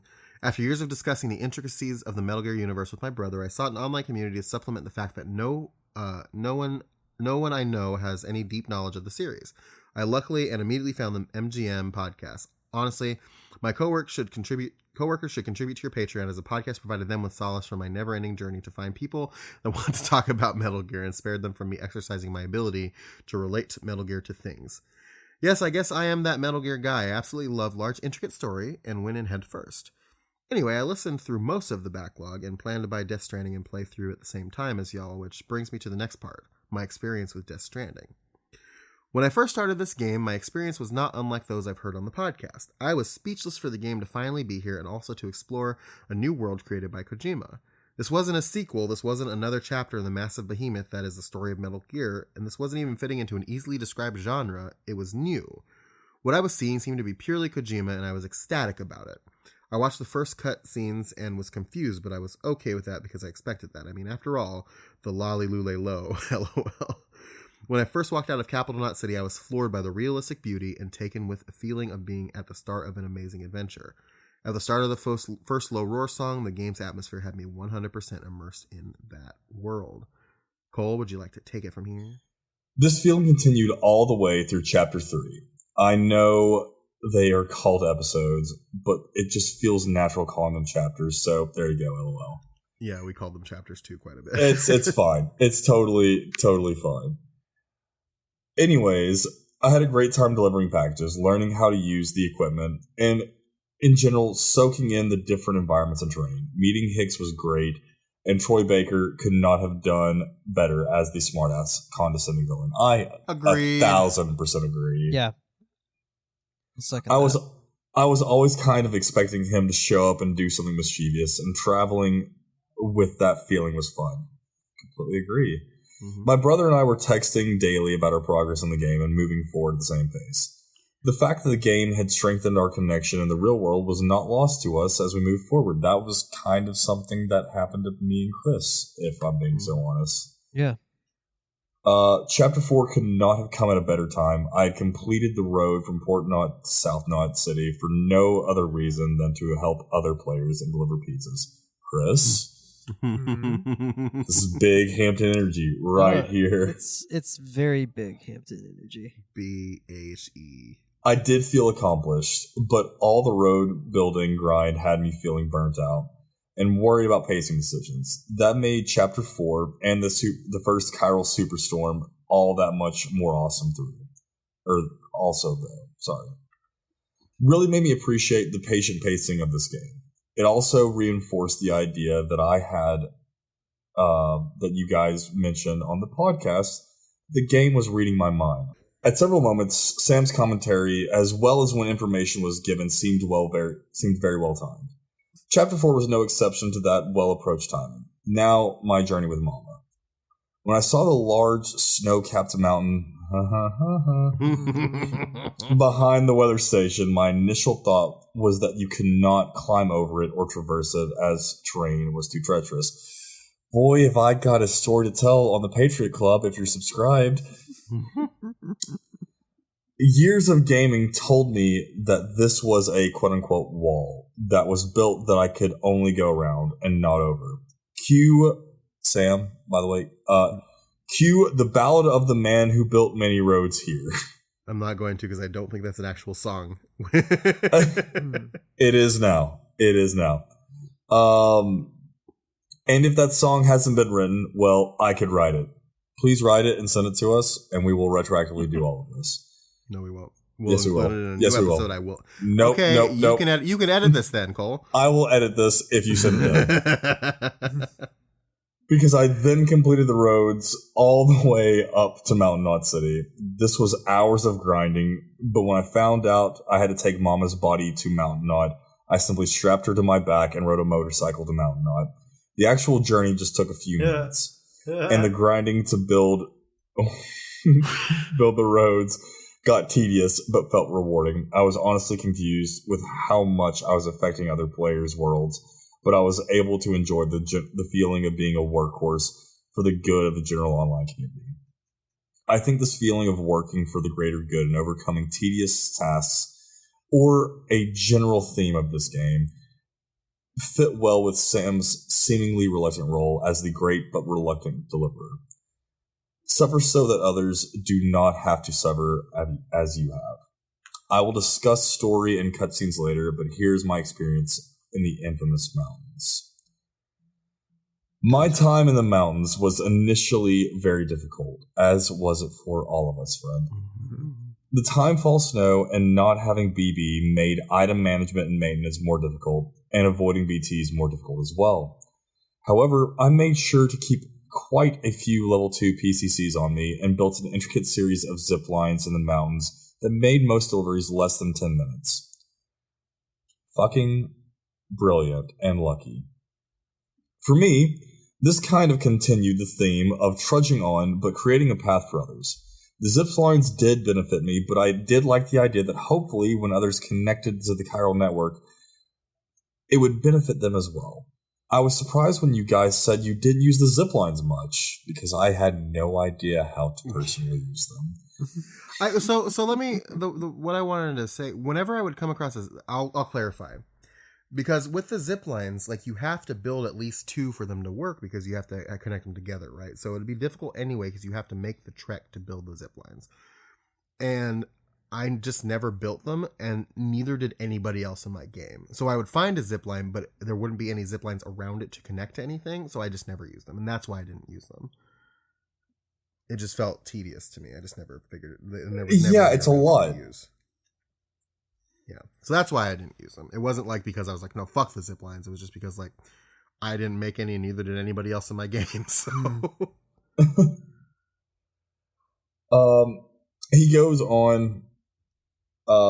They're what made the mountains less trying and traumatic, and the only way I would attempt to get 5 stars in these remote locations. However, I do remember that this was the part of the game where when I really started to realize just how much of the story was going to be conveyed to me through emails, which sucks. This is Cole talking here. Because my gaming time is limited, and I was curious to complete and digest the story, I really didn't spend much time reading the emails. Same, man, and I'm doing a podcast about it. To be honest, I just didn't have the energy or time, and I feel like some other older gamers could relate to that. One does. Not having a way for me to listen to these emails while I traverse this large world seems like a missed opportunity, but I guess listening to a human voice while you explore would take away from the equipment new terrain. and new challenges progressing organically and comfortable. I have never actually thought about that, but he's 100% right. The whole idea of this game is to make you feel somewhat alone. True. Yeah, I guess. Giving you a voice out there subtracts from that. I mean, when I feel alone, I listen to podcasts. So same here, but like you're not delivering in a post-apocalyptic America. This Sam is. I guess, but like he'd have like a Walkman or something. Either way, I felt the pace of new equipment, new terrain, and new challenges progressing organically and comfortable. Meanwhile, I felt like there was an inside joke I was not a part of. The inside joke being that the meat of the plot and my exclusion from that joke being a result of me not wanting to read emails. I trudged on, trusting the game creators. I'm just saying, they have all this technology and they can fucking 3D print highways. But they can't do podcasts. They don't have a fucking Walkman? Yeah. No. I feel that. Fucking iPod Nano or something? Come on. Right. It's weird. It's really fucking weird. And also, I just want to say, like, in Metal Gear, I remember there was a battery that was charged by the movements of your body. Where did that technology go? Yeah. Well, let's nope. also What the not fuck? It's gone. forget that we had robot arms in the 1970s. It's been lost to time. Time. Chris, you want to continue Seamus's letter here? Yes. So, Seamus continues. The rest of the game was kind of an emotional roller coaster for me. I was really excited to reach Edge Knot City, but I also had the feeling that a gigantic tar lake created another missed opportunity for more varied and playable terrain. I thought so too. Like, I think it would have been interesting if they had like an actual desert, like what would geographically be in that area, and maybe like they could have tied it in some way to these like storms that have been happening. But yeah, I agree with your sentiment here, Seamus. Just like in Metal Gear Solid 5, I expected a third large location. This fear of the end of the game is coming to what felt like a premature, no offense to BB, and was exacerbated by the fight with Higgs.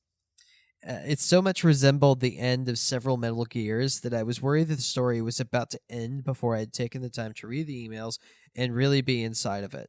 When the game wasn't actually done and the adventure went on, I think I literally thanked Kojima out loud for making me think that it was the end and then letting me know that it wasn't. It almost felt like recognition of Metal Gear Solid 5's abrupt ending. Now, the ending. But yeah, I also want to agree with this too. It felt very much more like Metal Gear Solid 2 to me, where there was that moment of like... You had that moment where you're fighting with Snake and you're like, this is the end of the game. And then like, I'm done. Nah. It's here. And then the rug gets pulled out from under you. Yeah. The last few chapters were a blur for me because it involved backtracking. It's hard for me to differentiate what happened when. But I do remember being very surprised when the game took us to Vietnam, a war that is not only controversial but still has living veterans. The previous battlefields we visited are viewed as necessary wars against an aggressive enemy, and I feel that taking us to Vietnam was brave and was done tastefully. And really importantly to me, with no unnecessary horror for shock value. I was worried that I was going to see something with imagery close to the My Lai massacre. Yeah, I agree with this. Yeah, and I agree. I think that the fact that it was a controversial conflict, or currently is in history, was also part of the story too. Yeah. And Kojima is not one to shy away from controversial topics. No, he is not. This next part, actually, when I read this, I was like, whoa, because I don't think I ever made that connection while we were doing it, but I think this is a really good point. Oh, yeah, yes. It stayed tasteful, and rather than a horror fest, it felt like a commentary on the fact that reconnecting America includes the hard task of wading through our past, analyzing that past, and coming together in the lessons that we learned from it, not just reliving and reveling in glory days. Is having a soldier in modern-day war fatigues wander yesteryear's battlefields supposed to be a way to suggest that we need to view modern-day veterans with the same respect and reverence as those from other wars? Did not wanting to look at the details of these dark, controversial wars in turn create blind spots to the shattered souls shattered souls those wars created? Delving into hard past is a theme throughout the game, it seems. Maybe, who knows? Whoa. Yeah. That's really intense. I legit had not even, that's shit. Yeah. It's really good. Yeah, I think that's an excellent analysis. Actually, I want to, Zach, what do you think about that take? I think it's, I mean, I'm kind of upset at myself that I didn't put that, two and two together on that either, but I think that's really interesting. Yeah, that's really. Yeah, that's something we might have to come back to, just because I don't want to bring us down like another rabbit hole. Yeah. Yes, let's continue. As for the final approach to Capital Knot, I also had to fight 4 butthole lines right before the giant whale. I'm so sorry. I feel your pain, brother. Absolutely, I feel your pain.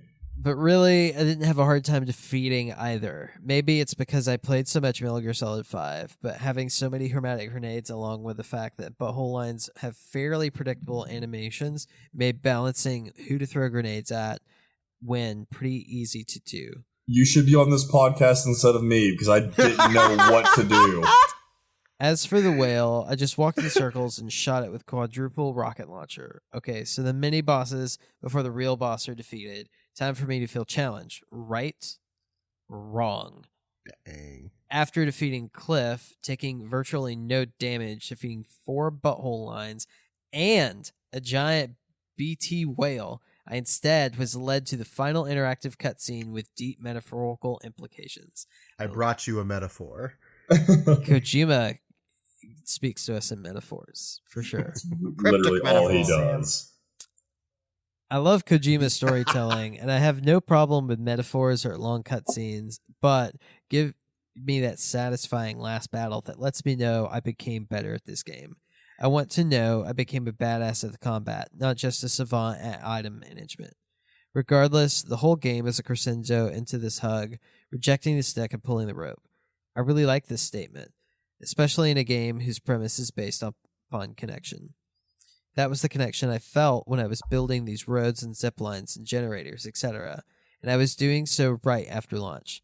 So I felt like my toils were benefiting this awesome first wave of both Kojima fans and curious gamers alike. But I cannot ignore one thing.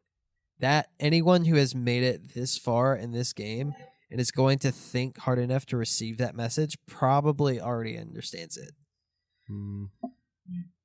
Whether it's connecting another person or reconnecting the entirety of America, communication isn't the only key to reconnecting. It's bravely going outside our echo chambers of perpetual agreement. So I think that was the message, because at the end, like, what was causing all the chaos was the chiral network and the connections. Yeah. Right? Like, this is like going through the backtracking of like, here's this thing, we're told it's great, and we're spreading it and we're connecting everybody. But it turns out it's actually like all tied to the source that is going to kill us all. Our extinction, which I think could also be a thing with, like social media.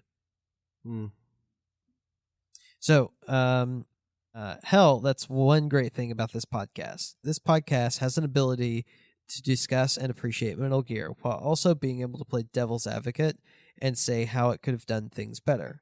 Online communities and even real-life communities are often familiar places that people go to be agreed with, not to have their views challenged and strengthened through that challenge. While communication and reconnecting strands can be very well the key to reconnecting America, I feel that the message in this game is hidden in the echo chamber of already established fans and people that will stick with the gameplay and storytelling style long enough to receive the message. Don't get me wrong, I love that message, and I love that it's being brought to me in an artful way, but in a way so beautiful and deep that most people would be surprised that a video game could do all that. I really appreciate that, and I just hope that the overall feeling somehow permeates into the mainstream gaming community. This is getting long, so I better wrap it up. Zach, do you want to wrap it up? Overall, I love and am very impressed with the game. The graphics are beautiful and the acting is phenomenal. I just wish the world graphically created before me felt more lived in. Why not have the doors of shelters open and have my 5-star completion awards handed to me by the resident living there personally? Making this hologram suddenly into a real character. I understand that's hard to do and make it look good, but if you're going to spend this much time creating a game, why wouldn't you flesh out the characters? From what I've read in the emails, it doesn't seem like the game wants to promote superficial and artificial connection. What if I met the craftsman's wife and daughter and he brought me downstairs and his shelter let me repair or upgrade my gear? He could tell me about how his connecting to the UCA made him feel useful again and made him feel like a good craftsman and husband or something I don't know. I'm not getting paid to write these stories. I paid $70 for someone else to tell me these stories. But it could give him a story arc and make him feel more real instead of just a menu or another check on the checklist of getting 100%. Really anything except for a hologram with randomly selected responses. Some of the people I brought deliveries to kind of had an attitude. It's like, listen here, Mr. Elder. Man, everyone else hates the Elder, and I never. Good, they should hate the Elder. He fucking sucks. It's boomer. It's just weird looking from the outside because I never interacted with him. It's like, listen here, Mr. Elder. I understand you're addicted to sleeping pills, but I got here as fast as I could. I thought that if I made quality and quantity of my deliveries increase and my star rating would improve, my interaction with the holograms would vary. But it became obvious they were randomly generated, non-responsive to the details of my delivery and my star status. My relationship with them and their attitudes were completely static. This is a missed opportunity. The animations with Norman Reedus in the private room also seemed pretty random. And I thought they were pretty uncanny valley. As for the gameplay, I thought it was handled wonderfully. It was very enjoyable to play. Beautiful landscapes and a perfectly timed music to go with it created a feeling of vastness and emotion. I also really enjoyed the continuation of Kojima's theme of pacifism, mostly because it led to briefcase-based combat. Yeet! I cannot stress enough how much I enjoyed beating people up with the briefcases, and it is hands down my most used method of fighting. However, as much fun as I had, I never felt challenged, at best only slowed down, or rarely, but ultimately frustrated.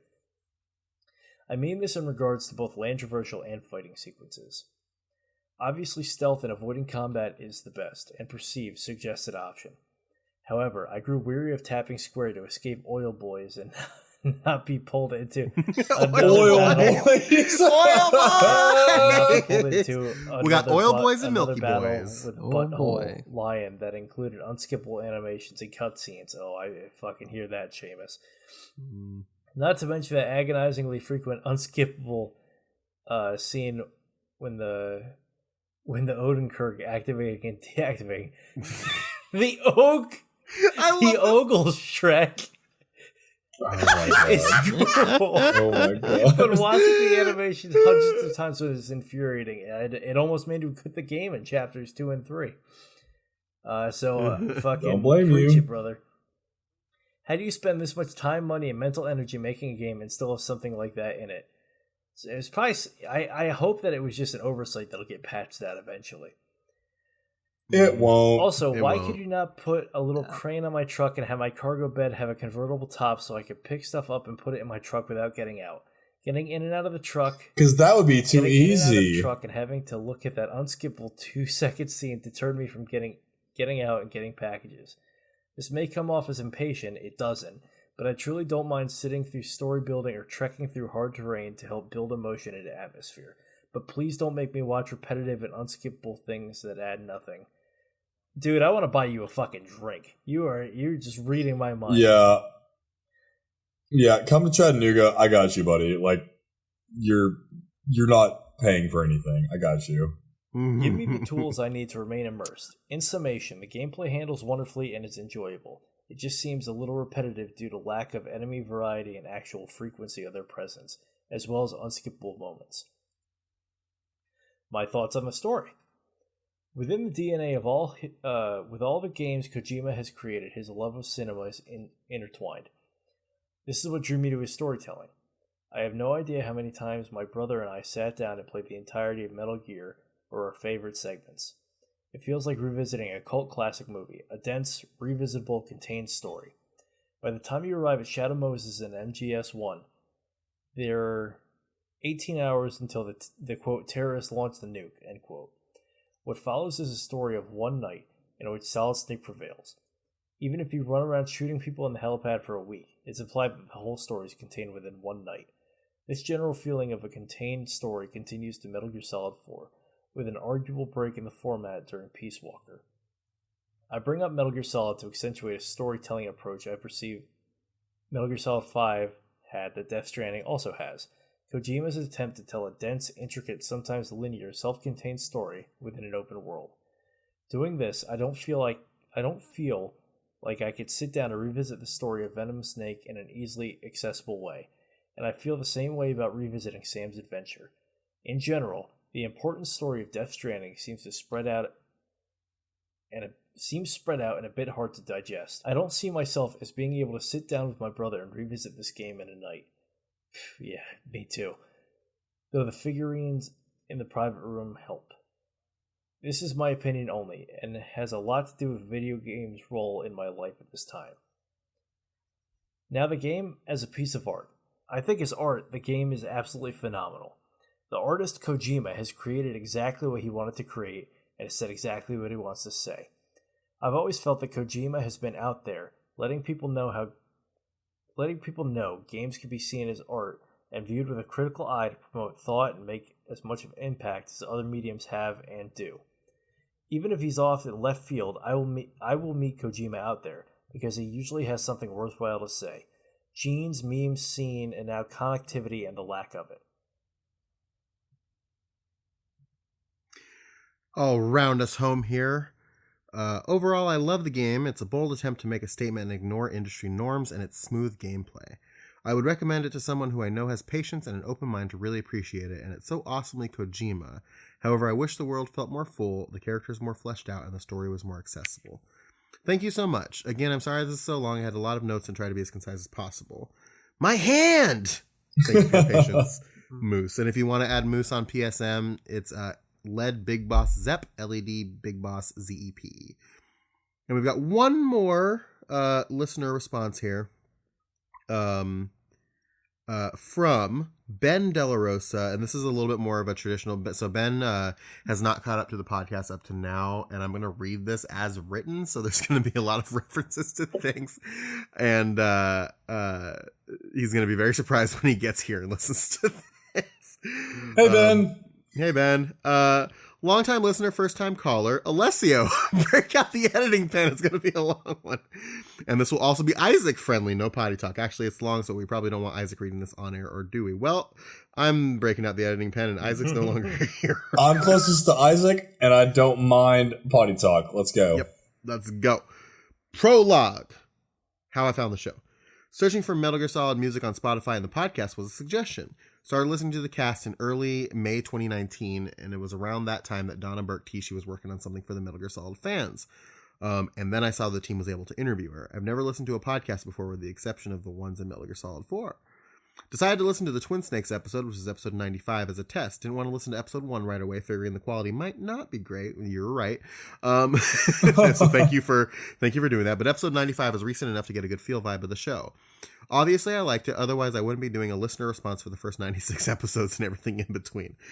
I listened to the Donna Burke interview next because I thought the team was able to uncover what project she was working on. It was a really fun interview, and then I started my descent to hell and go even deeper. I wanted to see how crappy the podcast was at the beginning. Oh my God. You're already a demon. Dang, Ben. Oh my God. Red to filth. Ben. Damn. Act 1, Liquid Podcast. Much like everyone else, I didn't have anyone to talk to about Metal Gear Solid. Yesterday, quote, updated note, I started writing this back in September 2019. My God. Was the first day I haven't listened to a Metal Gear Monday show since I started on episode 1. Almost 4 straight months of Metal Gear Mondays. Shit. On my train ride to and from work, and anytime I was driving anywhere, and occasionally as I was washing dishes or mowing the lawn. It was odd not listening to Metal Gear Mondays. I thought it was a really cool idea to have 2 people that hadn't played the game and 2 people that had played the game and 2 people that haven't. Poor Cam. Cam. I like hearing Cam's perspective because it was interesting to hear someone's opinions that were totally wrong. I jest, but it was interesting to hear the viewpoints of someone who actually kind of disliked the game. I don't know anyone who has given Metal Gear Solid a fair shake and not liked the game, but I guess Cam is part of the 1%. Let the man live. I was glad that a lot of the tips, tricks, and game strategies the team provided were ones I already knew. How could I call myself a Metal Gear Solid fan if I didn't know all this stuff too? There were a couple of times I was tempted to reach out to the crew to share additional gaming strategies, but remember that these things happened years ago. Along with that, there were times I was thinking, how can these guys not remember what they said in an earlier episode? Again, realizing that it's only been months for me, but literally years for the MGM crew. James was a great addition and the best hype man ever. I agree. After listening to his first episode, I thought, what's up with this new guy? Then the next episode, Sam called him Alessio's hype man, and I busted out laughing. From that point on, I would chuckle when James would make hype comments when anyone on the team said something. Loved it. Act 2, solid game franchise. Dun, dun. There are 3 game franchises that I will follow until the end of time. Final Fantasy, Metal Gear Solid, and my guilty pleasure, Tomb Raider. Oh, yeah? Tomb Raider's pretty good. I partially played through Metal Gear on the NES. My best friend and I would take turns playing. I just remember punching a lot of dogs in the butthole. Gotta do it. Gotta do it. You gotta fist those dogs. Fist those dogs. Gross. I played Metal Gear Solid 1, 2, 3, 4, Acid 1, Portable Ops, and Twin Snakes at launch. I played a little bit of Metal Gear Touch. Wow. When I realized it was touch mobile version of 4, I stopped. I didn't play Peace Walker until the HD collection because I couldn't bring myself to play a core Metal Gear Solid on a portable machine. Also, I didn't play Peace Walker until a week before Ground Zeroes launched. Peace Walker was the last game I played on my PS3. I should replay it because I kind of rushed through it to get to this story before playing Ground Zeroes. You really should replay it because Peace Walker is great. Also, it's better on portable. I own 2 copies of Metal Gear Solid for the PS1. I thought I lost my OG copy, so I bought another one. MGS2, Metal Gear Solid 2 Substance, Tony Hawk, Metal Gear Solid 3, 3 Subsistence, Collector's Edition MGS4, Collector's Edition Peace Walker on the PSP, Ground Zeroes, Collector's Edition 5, VR Missions on the PS1, HD Collection, Legacy Collection, Digital Comics, documentary, Metal Gear Solid 2 documentary, MGS Saga Volume 1 and 2 DVDs, Collector's Edition Metal Gear Rising, Metal Gear Acid, Portable Ops, Metal Gear Solid 5 Definitive Edition, Twin Snakes, and Metal Gear Solid 3D for the 3DS. Cole, would you like to continue? Yeah. MGS1, fantastic, intense as hell. I played through it at least 3 times. I couldn't let Meryl die. Button mashing is kind of a thing for me. I have a trick, he has that in quotes, that doesn't use a pencil. However, I learned about the different endings, so I let her die in the next playthrough. I loved all the characters in Metal Gear Solid. Psycho Mantis was insane. I remember borrowing all the Konami games I could from all my friends to create save files and see what he would say. My favorite response was when he said, "Oh, so you like Suidokin?" I just about lost my poop. Shit. You know what? Isaac isn't here. I just about lost my shit. He had a generic response to Vandal Hearts and said, "Role-playing games." And oddly, for a soccer game where he said, "Sports games." Pro Evolution, baby. The Sniper Wolf was actually my favorite because I had an obsession with sniping / sharpshooting. I shot competitively when I was younger. Yeah. Really cool. Really cool. I didn't choose her battles because I'm crazy. I did because I'm lazy. Yep. Ocelot's pistol trick handlings was insane. Once again, also agree. Vulcan Raven, break out that stinger and go to work because you have to. Claymores, baby. Claymores all day. How crazy would it have been if his boss battle was a muktuk eating or another button mashing sequence for the ear pull? Yeah. Cyborg Ninja was creepy as fuck and simultaneously hella cool. Introduction to PP a boy Otacon, funny. I won't go too much deeper into the game because this will all end up being crazy long listener response. Man, you're among friends. It's okay. Yep. One last thing about Metal Gear Solid after my first playthrough. I remember sitting through the entire credits, mainly due to one of the best songs ever. Quote, the best is yet to come. I remember describing the ending credits to a friend and how shocked I was because the credits roll was so long, it was like a credits roll for a movie.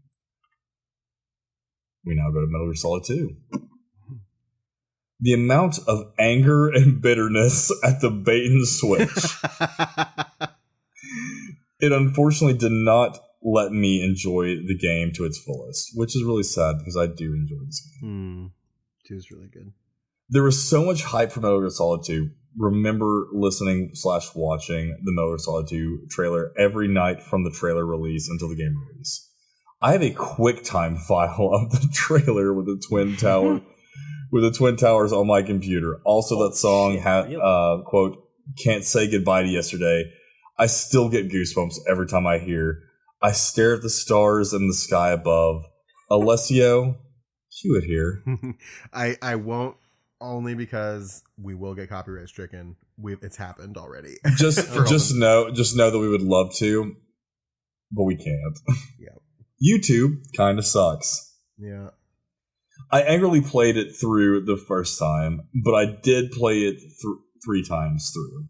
Once again, a fantastic game. My second playthrough was a no-kill, and I was stoked to be able to do that. Good on you, because I've never done a Metal Gear Solid game as a no-kill. It's a fun challenge. You should try it sometime. I probably will. I did 3 as a no-kill. Same. What? Sorry, we'll get to this later.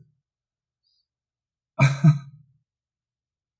was excited to be able to do that. My bitterness held through 3 playthroughs, so I didn't dig deep into the meta context of the game. I definitely thought the game was pretty messed up when I was ascending through the colon. I remember being annoyed in my first playthrough that it was a lot like Metal Gear Solid, but by the end, it made some sense why. Again, memorable characters, Vamp, the nanomachine by Vampire, a roller skating fat man in a bomb suit, Jazzy Fortune with a gun that looks like it's 10 times her weight, the real good guy, former President Solid Snake, okay, that's another Emmerich, right?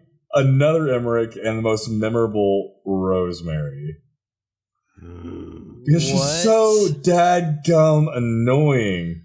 Who gives a shit what day it is? He says poop, but you know what? I'm not Isaac. Isaac, I love you.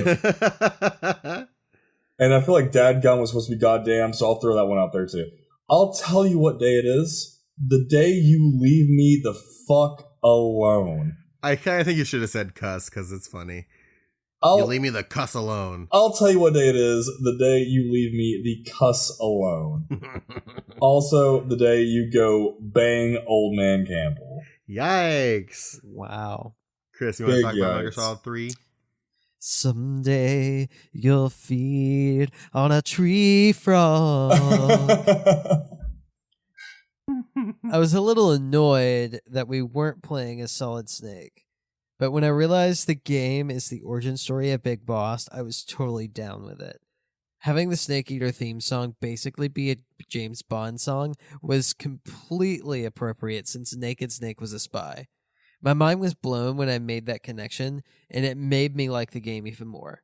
The introduction of the camo system was fantastic. I wasn't a huge fan of the CQC mechanics, but I used it once in a while. Not having the Soliton radar was initially challenging, and I didn't like it. As I got more immersed in the game, it made sense. Once again, so many memorable characters, and who could forget about the X-Men? I love battling the end. I love sniping. The Sorrow fight, in parentheses, because it wasn't really a fight. I think that's the implication here. It wasn't really a fight. It wasn't a fight, but it was like it was a scenario. It was a cool sequence. Yeah, the fight was genius. Once I figured out that those were all people I killed throughout the game, I was so excited to do a non-kill playthrough. Yeah, that was my reaction, and this is why this is the only Metal Gear game I've done a no-kill through. Not as mind-blowing as Psycho Mantis in Metal Gear Solid 1, but I'm not sure anything is going to top reading my mind and making the controller move. I think the Fear was the hardest no-kill battle. I don't remember the Rage being as difficult as everybody was having. The Pain was pretty easy. Yeah, the Rage was easy for me because I think the Fury. Using the night vision goggles is just like easy mode for that fight. It was great to see the evolution of Ocelot. He's my favorite character in the series. Same. I think he's mine too.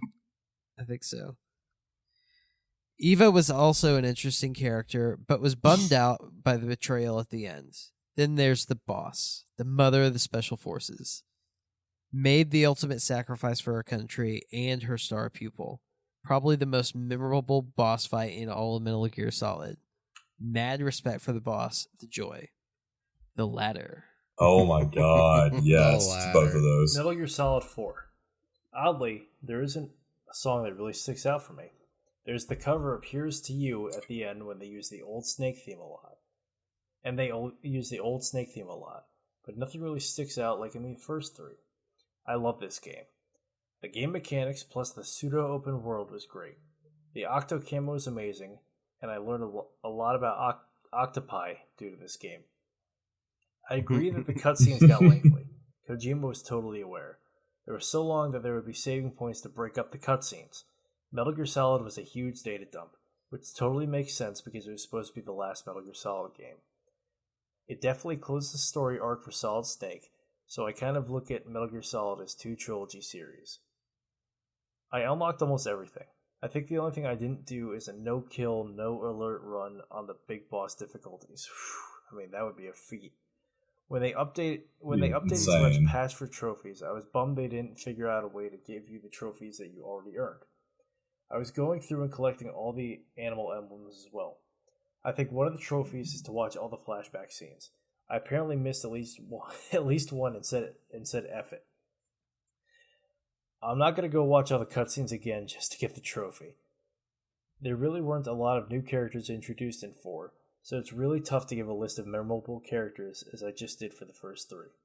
Ninja Zombie Raiden is a badass. The beauties weren't really characters, quote unquote. I agree with everyone that the Laughing Octopus boss fight was really the best out of the 4.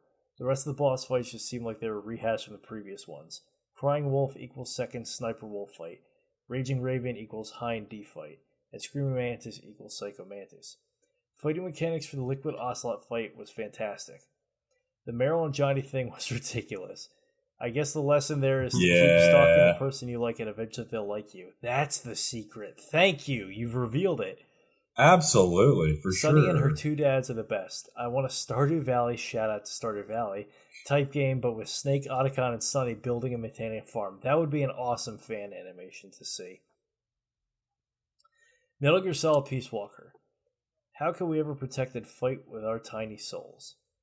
I don't have a lot to say about Peace Walker. I need to replay it and spend more time with it.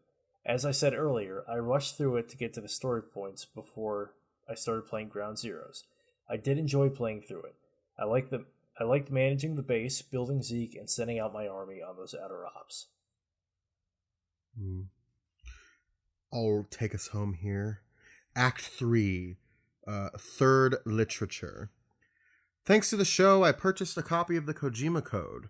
Other MGS things purchased are Collector's Edition of the Guides for MGS 3, 4, and 5, and Metal Gear Solid, Hideo Kojima's magnum opus, and the art of Metal Gear Solid 1 through 4. Act 4, Twin Peen? Question mark? Insert joke here, pun intended. Act 5, Old Fan. I'm pretty sure I'm one of the oldest, if not the oldest fan of MGM. I'm claiming the title of Old Fan unless a patron wants it or if there is someone older than me. 1979. Whoa! Damn. You can reach me at Does Have a Twit on twitter.com. How is no one taking this? If you check me out, you'll see I'm super active, almost as much as Isaac. By the way, I'm also Asian, so it's like we're brothers.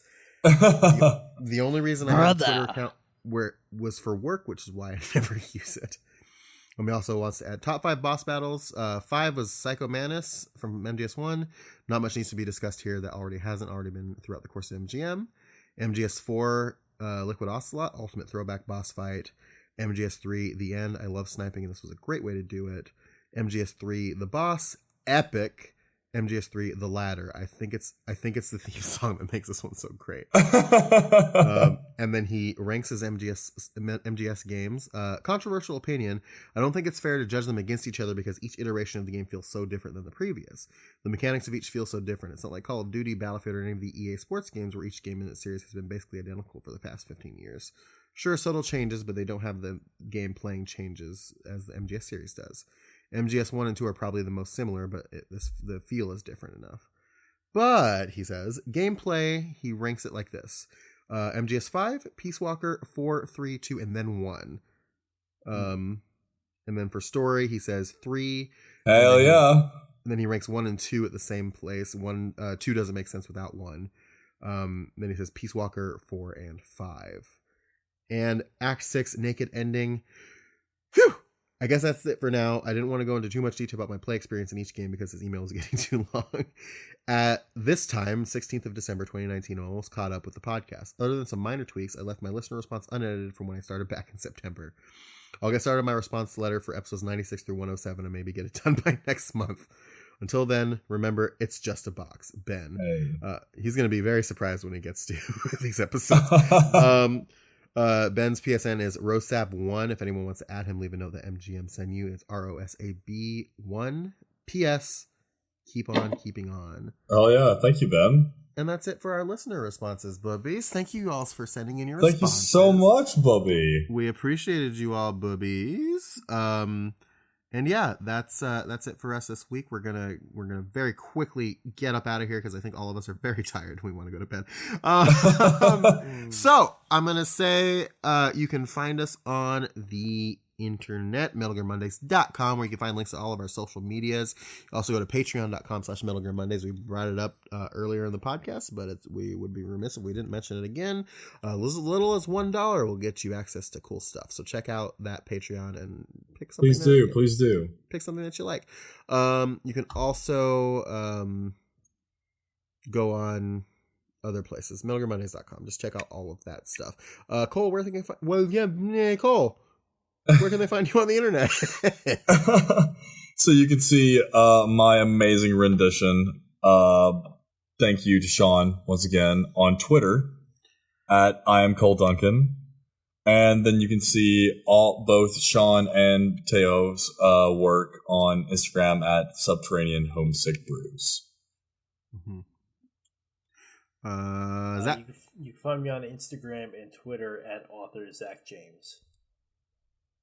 Dope. Chris, internet.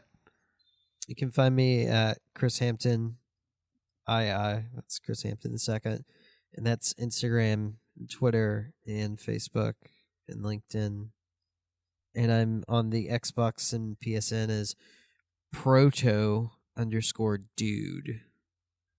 Just drop the underscore on the Xbox. I don't think they do that. I don't know. Who knows? You're gonna watch me play Banjo-Kazooie. That's all I'm doing. So. Perfect. Sam, internet. Oh, okay. You can find me on Twitter at Sanjul. That's SANJUUL. Find me on YouTube at bit.ly/Sam does a thing. And you can also find me on PSN at Deadpool Alpha. And I think that's it. Boys, we did it. This is it, right? I think so. This is the end. My only friend, the end. I was really hoping on you, really fucking pick that one up. It's like we have a connection or something. Is it? Yeah. That's how we end it. The great season, folks. It's been an absolute great season. We're gonna come back in the new year to cover more Death Stranding. We're also going to be back some point with our gift exchange and a very special holiday themed topic that we wanted to get to this episode, but it got very long, and so we wanted to save it. So we're gonna do an extra non-Mondays extra episode for you this week. So season of giving. It's a little Christmas present. Give you you know what? I'm gonna release that bitch on Christmas. How's that sound? That sounds fucking awesome. Open your gifts Okay. We go bust out of your music boxes. Little Christmas presents. Make a connection with your friends and family. Hug your friends. Hug your family. There's a connection. It's like you and your friends have a connection or something. It's just a box. Dung dung. I feel you and I might have like a connection. Something.